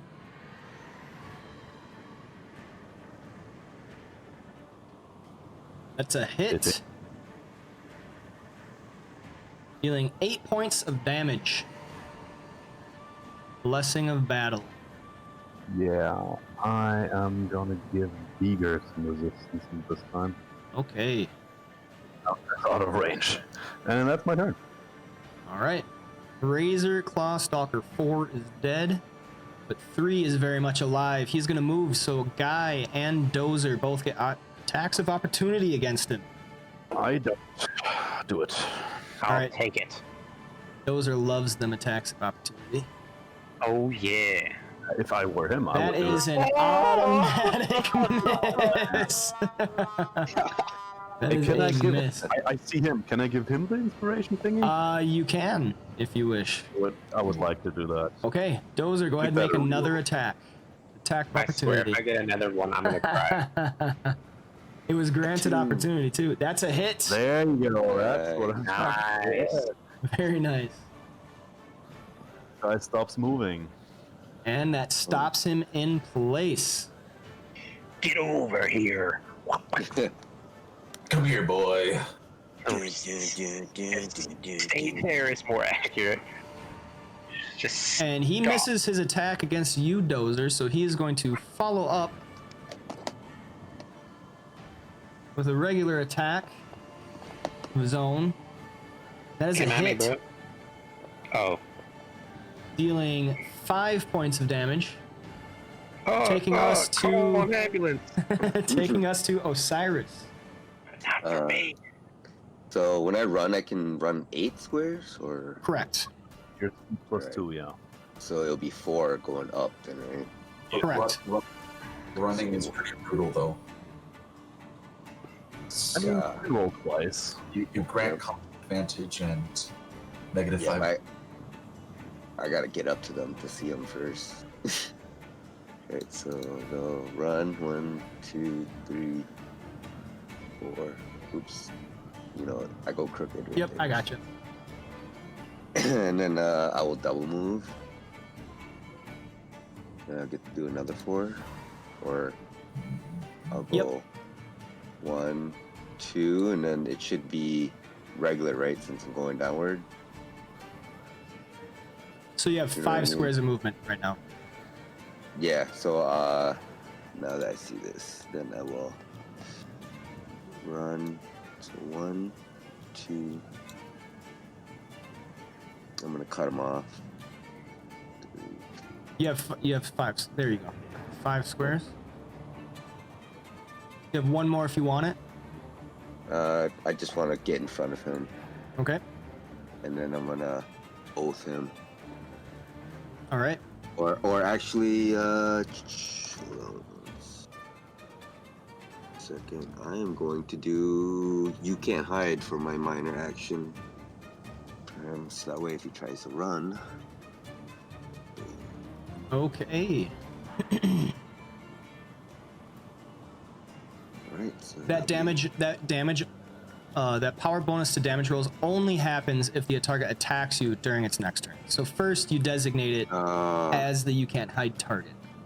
Okay. So I just designate him, and then if he attacks me, then I can trigger it. Yep. Okay. So then I will end my turn. All right. Razor Claw Stalker 2. Gonna run across Dozer. Go ahead and take your attack of opportunity. Yes. This is the fighter fight. Yeah. And that is a hit, stopping him in his tracks. Bam. 10 points of damage, and he cannot complete Yeah. a movement. Take a step in front of me, boy. I dare He's you. gonna take I dare another. you. He is gonna take another movement action. You do not Oh. get another attack. So 1, 2, 3, 4, Guy 5, attack? and 6. So Osiris and Guy can make To attacks. say that he's prone, he can only crawl half Oh his speed. yeah, you're right. Shoot. Okay, so first he stands up from prone, and then he would have attacked, or then he would have moved. Which So that was takes all of stopped. his. Yep, that was stopped. Okay, so he can't do anything else. Very nice catch. Yeah. Okay, Dozer, now it's your turn. All right. How are they both looking? So one's moderate, one's critical. Yep. I'm going to do I'm gonna smack Stalker 3 with a true strike, with a weapon master strike. Okay. That is a hit. 20. Bam. Bam. 9 points of damage. You kill it. Yes. And I get the do I get the AC bonus, or is that because he's dead I don't get it anymore? No, you do get it. You do get I it, get it. but it's only versus him. Well, Yep, so it kind of doesn't really matter. alright, so then I'll just can I like spit at I don't have spit, never mind. You do have an action. You do have an action point though. You actually have 2 action points. I'm gonna burn an action point then Okay. and make a basic melee a true weapon master strike against the stalker there. Okay. That is a miss, unfortunately. My pride demands me. I cannot let this stand. I'm gonna burn another action point. And only use Hit him one once point. more. Turn. You can only use one Oh. encounter, but you Yep. can still mark him. I'll mark him then. Yeah. Mark that trick. Get him. Chop his ass.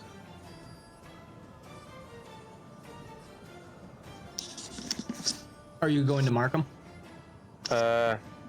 Is my only? Oh, there we go. It's at the top of your combat challenge. Okay, there we There go. you go. Yep. He is marked. Anything else, Dozer? Oh, I forgot I need to do. There we go. All right. Dozer fells one creature and then right away quickly strikes out at the other one, but the other one anticipated it and dodges. Beager, you are up.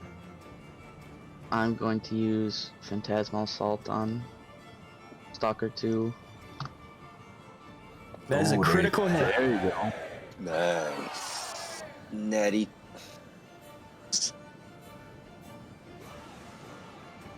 19 points of damage.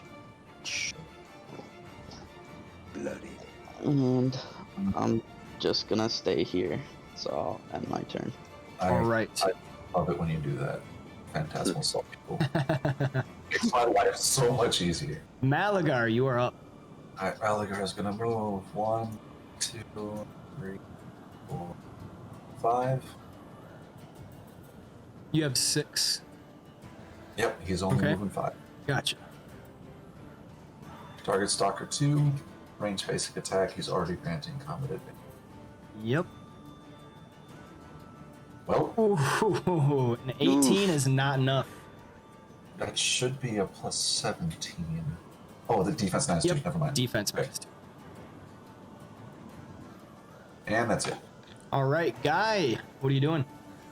I'm gonna get closer.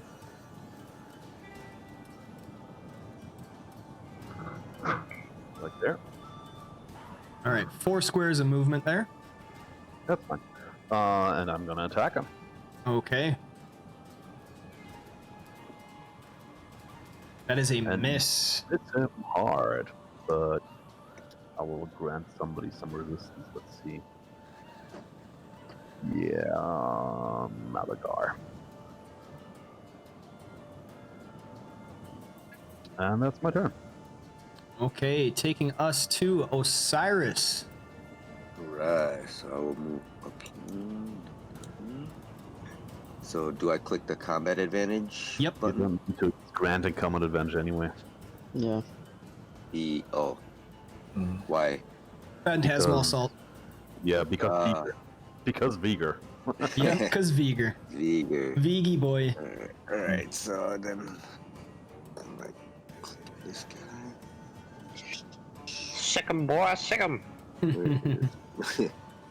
Where is my oath? Go. And then Get his I will- dog too. I will do sparking wounds. All right. So double roll. Yep. And I will just Nice. get fucked up, bro. 15 points of damage. The Lannisters send her for cards. And I will just end my turn.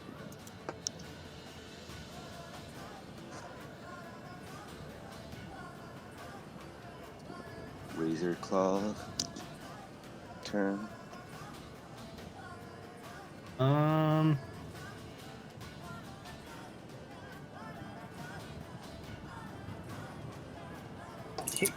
He can try and surrender. Don't know if we'll accept it, but don't think he can run away that much. There we go. Razor Claw Stalker 2 going to first activate his Razor Claw shifting. Can I interrupt that? Not that. So Okay. he's going to shout, "The Queen will have you all!" And then he is going to start sprinting across. So Osiris, Guy, and Dozer all get opportunity attacks if you wish. Let's get him. I know Dozer's got it. Okay, Dozer, you hit. He misses Dozer. Osiris misses. Actually, He misses Osiris. the interesting thing is that Dozer not only can make an opportunity attack, but also punish him for mark violation. Interrupt is not the same action. You can attack twice. Oh, do I get to... It's not an opportunity attack? That's not an opportunity. That's an immediate interrupt, and you can do it because he attacked Osiris back. Okay, so I can just another melee basic attack. Yeah. So Dozer, you have your opportunity attack, and then you have your granted attack. Is what he's talking about. Yeah, combat superiority, right? Yes. Superiority Or, says they stop their movement. No, it's the challenge Combat. thing. Yeah. Yep. Yeah. That's right. It's your combat. Your combat challenge grants you that attack. So yeah, you can attack him with your combat challenge as well. Oh, so I will smack him again with another melee Smack basic. him again. Yes. Yep. It's a quick attack. It's not a shift, though. I don't press shift holding this on because it's not an opportunity. Nope. That's correct. Just Okay. Just a normal roll. That is a hit. Nice. again. Yeah. Some nice rolls. And you kill him. Very nice. Thank you for that bit of information. Yes, that You're is very welcome. very true. That's like some Skyrim finisher move, dude. I You love smack fighters. Yeah. Bah. I love to play fighters. They're so cool. Oh.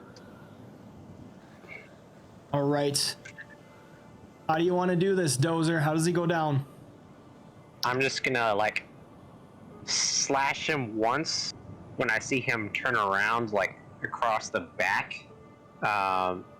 And then when I see him attack Osiris and I've got my combat challenge, I'm gonna take the opportunity and see his like neck exposed and I'll decapitate him when he's turned.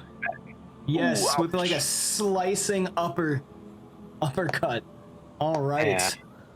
So last thing you guys see, Do you answer anything cool after that?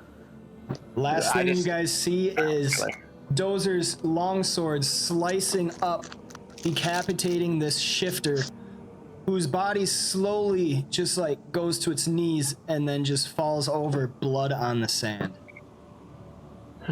Dozer's gonna raise his shield and sword, go loot, and start trying to loot. Loot 'em. He's already discovered his favorite thing about fighting. Yes. All right. Congratulations, guys. Hey, Alright. I would award experience points, but Victory music. we're doing milestone now. So that how means much the goal. experience do we have? I think we were actually quite close to leveling up. You are very No, close. We had 8,000. yeah. You have a different total than the other people, Dozer, so you're not close. Everybody else. Oh. So I'm gonna award it just for shits and grins. Oh, With I have enough 300 to level. each. I'm level Osiris. Technically, you have Technically. reached 7th level. Technically. 7. Technically. But we're on milestone, so let's hold off on that for One Malagar session. nods. Suffered from success. Yeah. Malagar nods approvingly at Dozer and says, "You will be of use." Well, that's not insidious at all.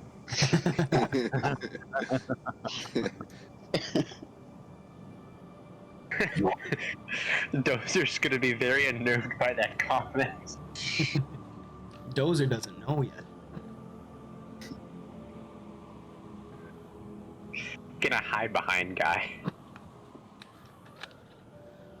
All right, so you guys hear the kind of hollow emptiness of the sand dunes around you, the desert sprawling on and on. Nothing but the low winds bringing its coldness upon you. It's surprisingly cold at night in the desert. Dozer doesn't feel this because he's a machine.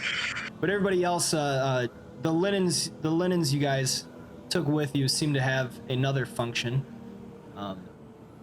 But yeah, so you guys are now standing in the middle of the desert following this map, having survived this apparent ambush from the creatures sent by Queen Shefatia. We did loot the bodies. You did loot the bodies, yes. So you found some leather armors on each of the razor claws as well as short swords. Let's see. I will carry those to sell. Okay. And then the Howling Hag was carrying a quarterstaff as well as some ragged clothing. They did not have any coins on them. Do they have any water? They surely have water. They do not. They're not carrying They're not carrying any provisions, which anybody that wants to look into that can make an insight check. Yeah, that's I'll mention it to everybody and let's all make insight checks. They only have their camp close by. The camp's gotta be close by. I sense it. Yeah, probably. Oh, guy knows. Okay, so Osiris, Guy, and Malagar all kind of pretty readily apparent. Like, they're not carrying any supplies, any food or water or anything. They've got to be close to wherever they make camp. It's got to be very close by. There's no way anything living would be in this, any living humanoid or whatever, like sentient creature, would be traveling in this desert without water. Dozer's now convinced they're also Warforged. I mean, Dover's ahead of the last one. You know, he's confused on how they did it. He's like, this is very realistic looking flesh. Did you want the leather armor as well, Dozer, or no? Anything that is like worth a bit of gold, so pretty much everything except the rags, the leather armors, the sword, and the quarterstaff, I will carry them so we can sell. Are Okay. those rags magical? I don't know. Let me grab those. You don't know. For fashion senses, even if it is magical, I would not advise wearing it. Shoot. All right, Osiris. The short red, and let's have a look at the things they have, if anything is magical. Okay. Quick role-playing question though. Like in the travels in the previous session, did Dozer see Malagar like without everything dressed up? No, Dozer. So this is meta right now. Dozer has no idea what Malagar is. Okay. Dozer's not really concerned. He's just like, I have friends. Dozer is like, he's like that person from a foreign country that has no idea what the norms are. So he sees Malagar all covered up, and he's like, oh yeah, maybe it's another machine. I don't know. It's an interesting fashion choice. Yeah. Okay, so after finishing your short rest, let's see, here we go. Boom. Everybody can spend as many healing surges as they want, but I see that was kind of taken care of. You find that those rags were nothing. Fuck. You can burn them, make a nice fire. Yep, they were not magical. Quick I've got question. oil. I healed Malagar without using his surges, and he has one surge more than before, actually. I was just gonna ask, how did I get a healing surge? I gave 2 of mine to give you 1. Oh, you're so sweet. better that way. I had enough. You got a friend in me. Dun, dun, dun. Saying next encounter, if we still have one, I'm gonna focus more on Viger because he's the poor one right now and stay out of trouble. Okay. You got I two got surges. low HP. Very low HP. I'm a brittle old man. Let me look at that. I'm gonna spend one more just to give everybody 2 hit points. Oh, is that worth it? Only Osiris and Viger would get any benefit. Yeah, still. I mean, I had like 7. We're not gonna have 4 more fights or anything. Well, Osiris has 70 total hit points. Yeah, so if he has 10 wounds, that's kind of fine-ish. He can take some punishment. He likes Yeah, it. especially he has resist 3 to all damage against anything that's not his mark. Yep. Yeah, he can take it. But He likes it. I'm more comfortable with the rest of the group. Yep.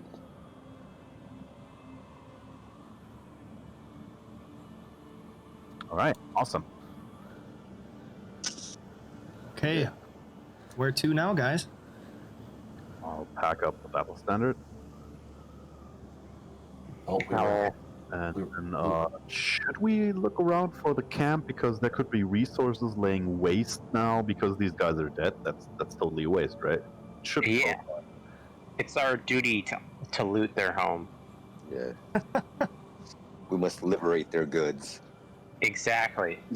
They need freedom. Waste not, want not. I would recommend us not stray off our current. You either die the good guy or live long enough to see your guys turn into the bandits. We're trying to find this place by dead reckoning. If we start walking off trying to find other camps now, we might lose the trail to get to the Karak load. They also might be from the city we're going to right now, whatever the place is, and we're just really close. About this as a compromise. We make camp here for the time being and can continue on our course from this camp in the correct direction, but we could use the rest of the night to look around and come back to this camp. How much nighttime is left, DM? Let's see. You've been traveling through the night, so it's definitely after midnight at this point. I would say probably like 12:31 in the morning. I'm gonna gather all the bodies and the rags. Who took the rags? I did. You Osiris. Man, these ain't magical. I'll take the rags. I'll kind of pile up the bodies and throw the rags on and sprinkle some of my cleaning oil on it before I light it up so we have a bonfire to everybody to come back to, and I'll just take care of the bonfire, make sure that it's still burning. If you guys want to like look for possible campsites nearby, as long as you keep the fire in vision, you should be able to find your way back. As he opens up the bottle of oil, Malagar will step out and like put his hand out to stop you. Do you want the entire desert to know where we are? It's the middle of the night, and you want to light a fire? Dozer's gonna be very cocky and sort of like huff and be like, we can take him. I mean, for one thing, we couldn't look over that ridge while we standing next to the ridge. So if the This would be fire at the top of the ridge. yeah, if the fire is in the bottom of the pit, nobody will see it. We can just follow the smell back. That is true. Because it is burning bodies for fuel. Yeah, it's man, yeah. Burning bodies. So I'm not sure if that's a good idea. I would just set up camp and get some circles around here to just look for their camp. If we can't find it immediately, we can just continue on. Well, I have an ever-burning torch, so if I just stay at the top of the ridge, because it is night, you guys should be able to see me. If you like, every hour, like wave with it or something. Yeah, I'll do that. So I'll stick up here then. So I guess I put my oil away and I don't burn the bodies, and those would be very disappointed. Buried body. Oh, while we're gone though, beneath some sand or something. I'll like throw a splash of sand over it because I don't care for the buddies at all. Just like Whatever. to humor you. It could attract wildlife though, so I'm not sure if you want to just leave them there. Yeah, we'll leave them. We'll throw some sand, some seasoning for the wildlife. For the vultures. Yeah.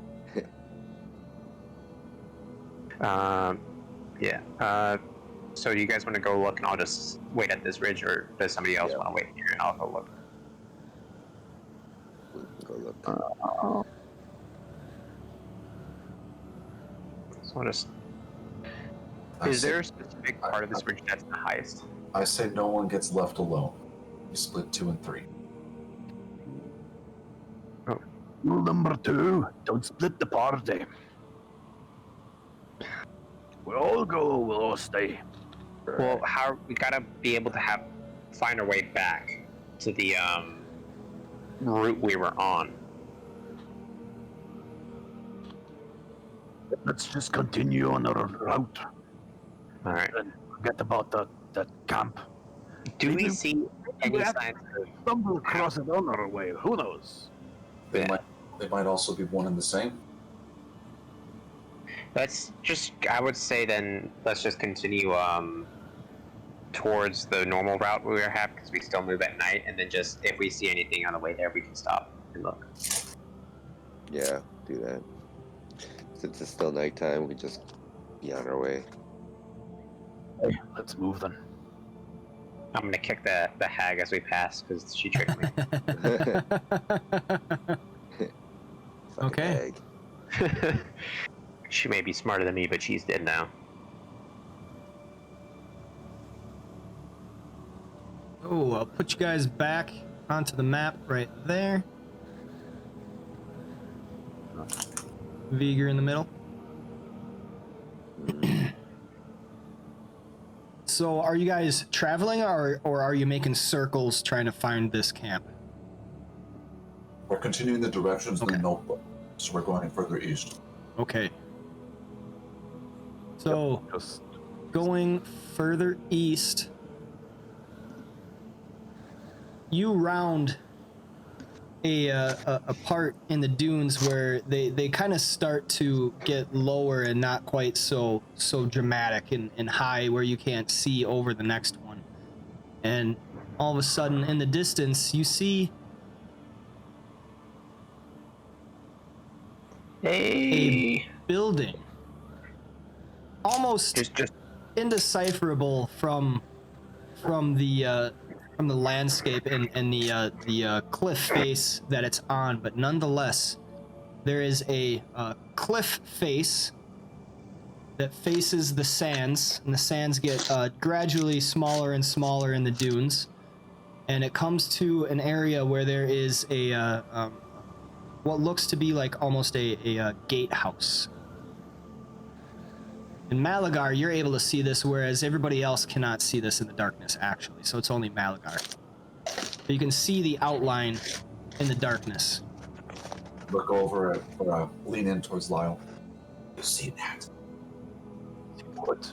Also, my name is Guy, not Lyle. who is the speak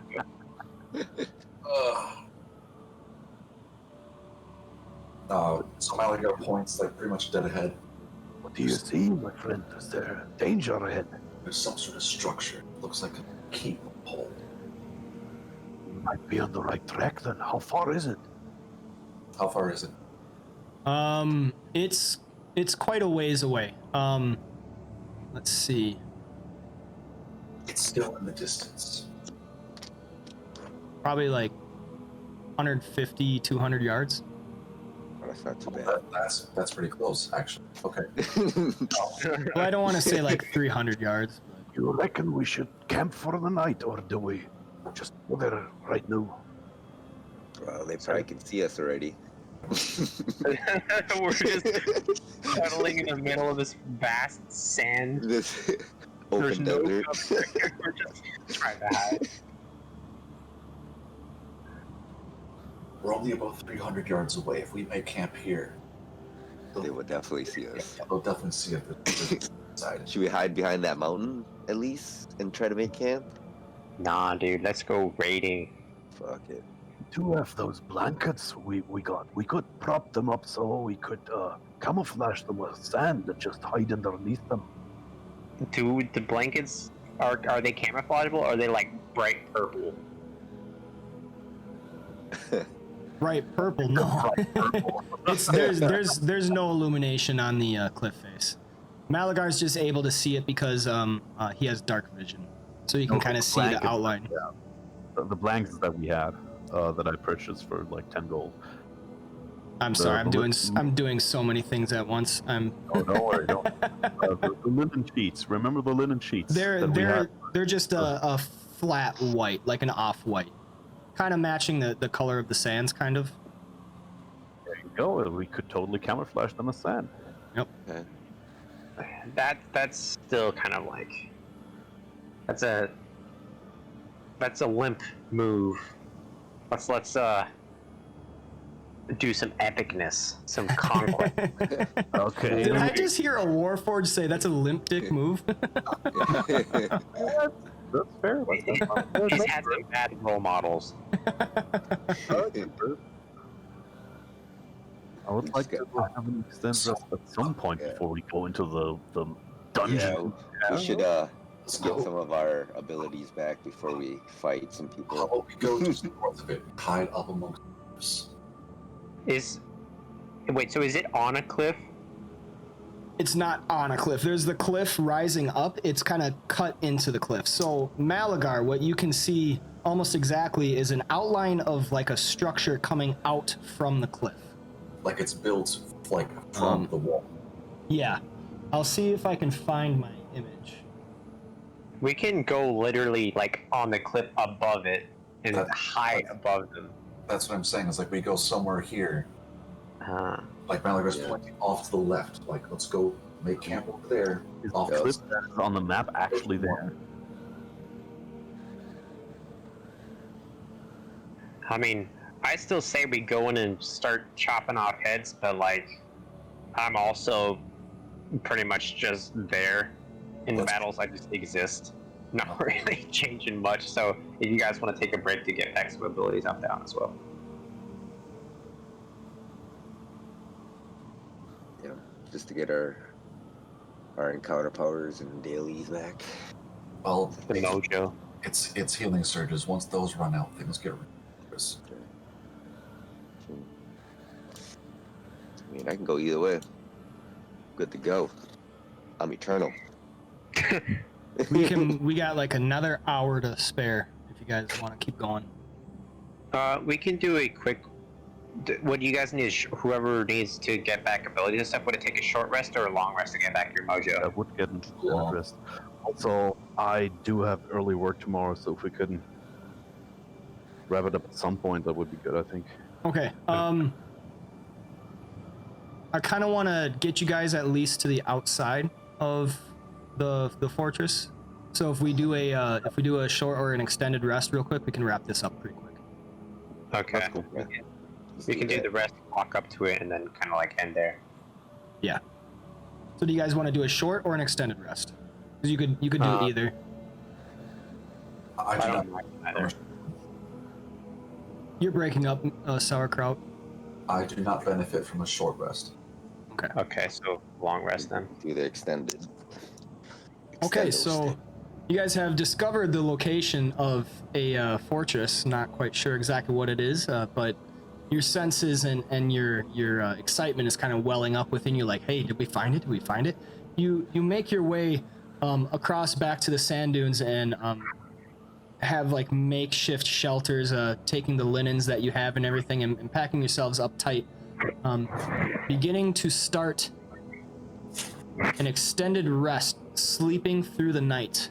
Ready to set out at first light in the morning. Or maybe not first light, but once you have benefited enough. You're off far enough in the way that you know you haven't been spotted because you killed all of the creatures. You just have to be kind of out of the way that you know they wouldn't come looking for you. So, extended rest coming right now. Awesomeness. And then, stuff. so you guys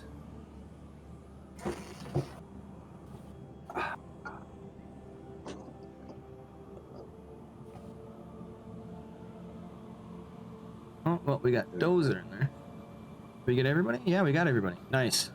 That worked. Yeah, that worked. Yeah, that was new. Not Viger. Didn't work for Viger. Did Beager click OK on that moving back? I don't know if he did. Now he Yeah. is. There he is. He's with us. I put him on. Oh, All right. There's two of us. So, twice. It's Okay. kind of ooh, this is pretty. Oh, we are. I oops, see doppelgangers. We gotta kill them. that wasn't supposed to happen. There we go. We're supposed to pretend we don't know about the doppelgangers. Yeah. Fuck. We saw nothing. Just a fever dream. No Yeah. doppelgangers. Ignore the man behind the curtain. Does your notebook say anything about this fortress?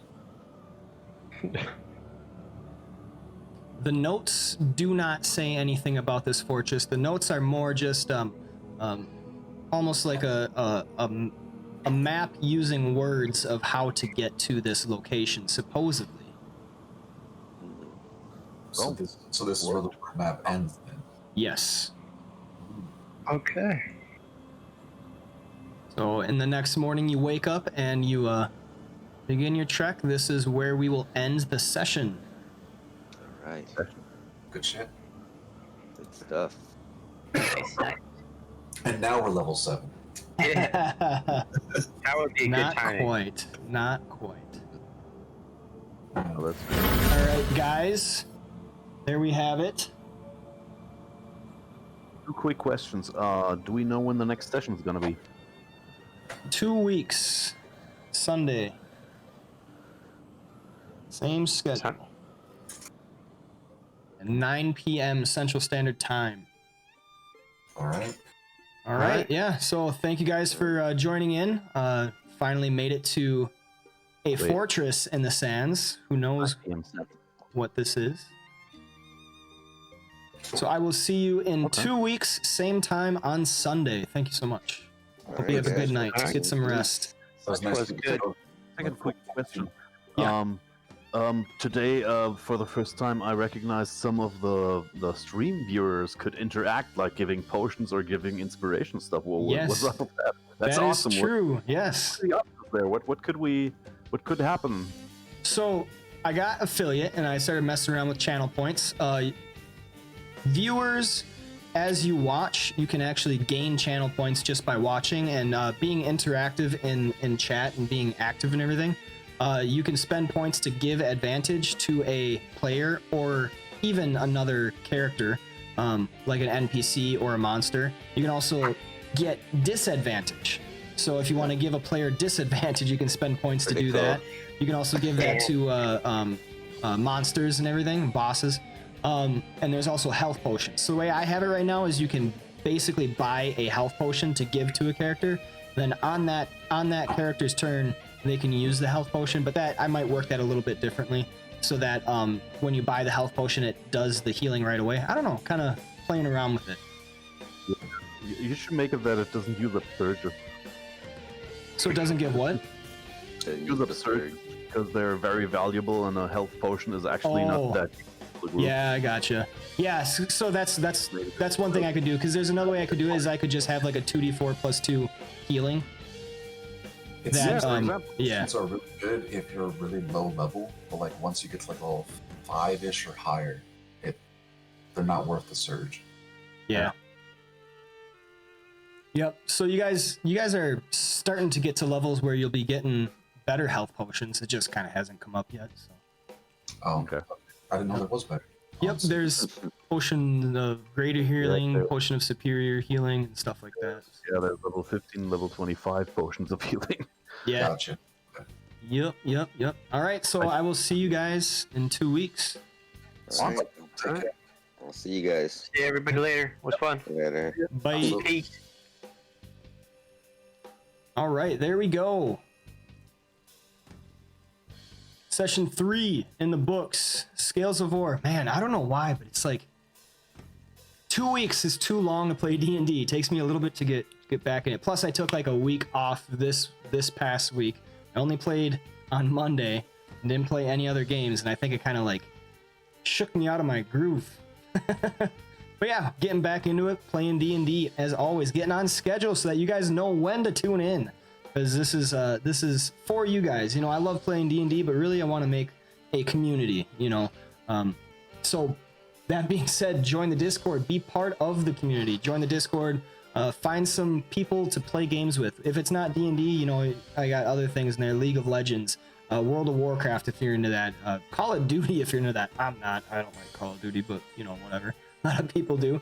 So yeah, just a community of people that just want to like cast the responsibility aside for a while and just let loose, forget about troubles, forget about that bullshit, and just have some fucking fun. You know, people like hanging out at the bars, cutting loose with the boys and drinking a few beers, and that's what this is about. You know what I mean? Getting together with some like-minded people playing some fun games. That is the community. But yeah, so join the Discord, check out my YouTube, give me a like, subscribe, follow on that. My Twitter, you know, I got a Twitter. I'm not that active. I'm not super big on social media, but trying to get that YouTube going as well, editing videos and putting them on. As well as, you know, I got the Twitch, so give me a follow, give me a subscribe, anything you can do to support. I also have Patreon, so if you want to check out my Patreon, there's some cool features to that. I have another campaign that I run on Mondays at 10 a.m. Central Standard Time. That is the Horde of the Dragon Queen Adventure. We are going through the Tyranny of Dragons campaign for 5th edition. That's a lot of fun. And I also run a 5th edition kind of homebrew type thing that is one-shot encounters. I call it Tavern League Encounters. You know, very original name.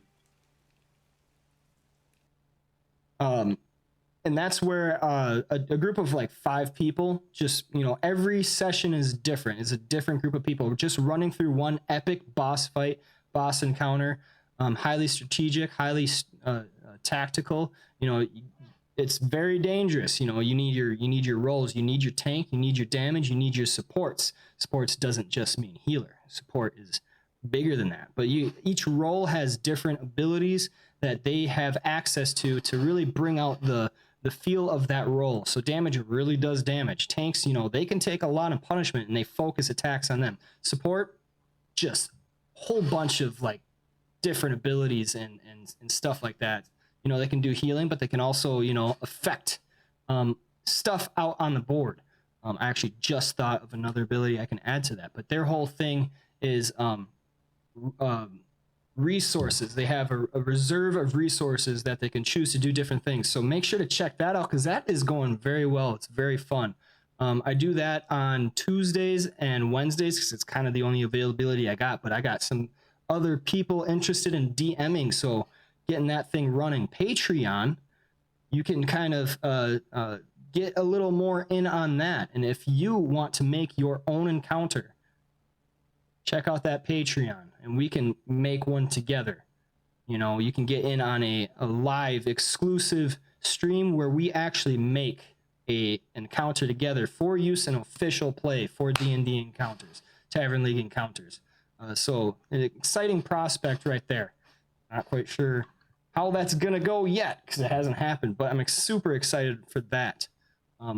Other than that, the last call has been said and people are lining up at the bar for the final salute, the final round of shots.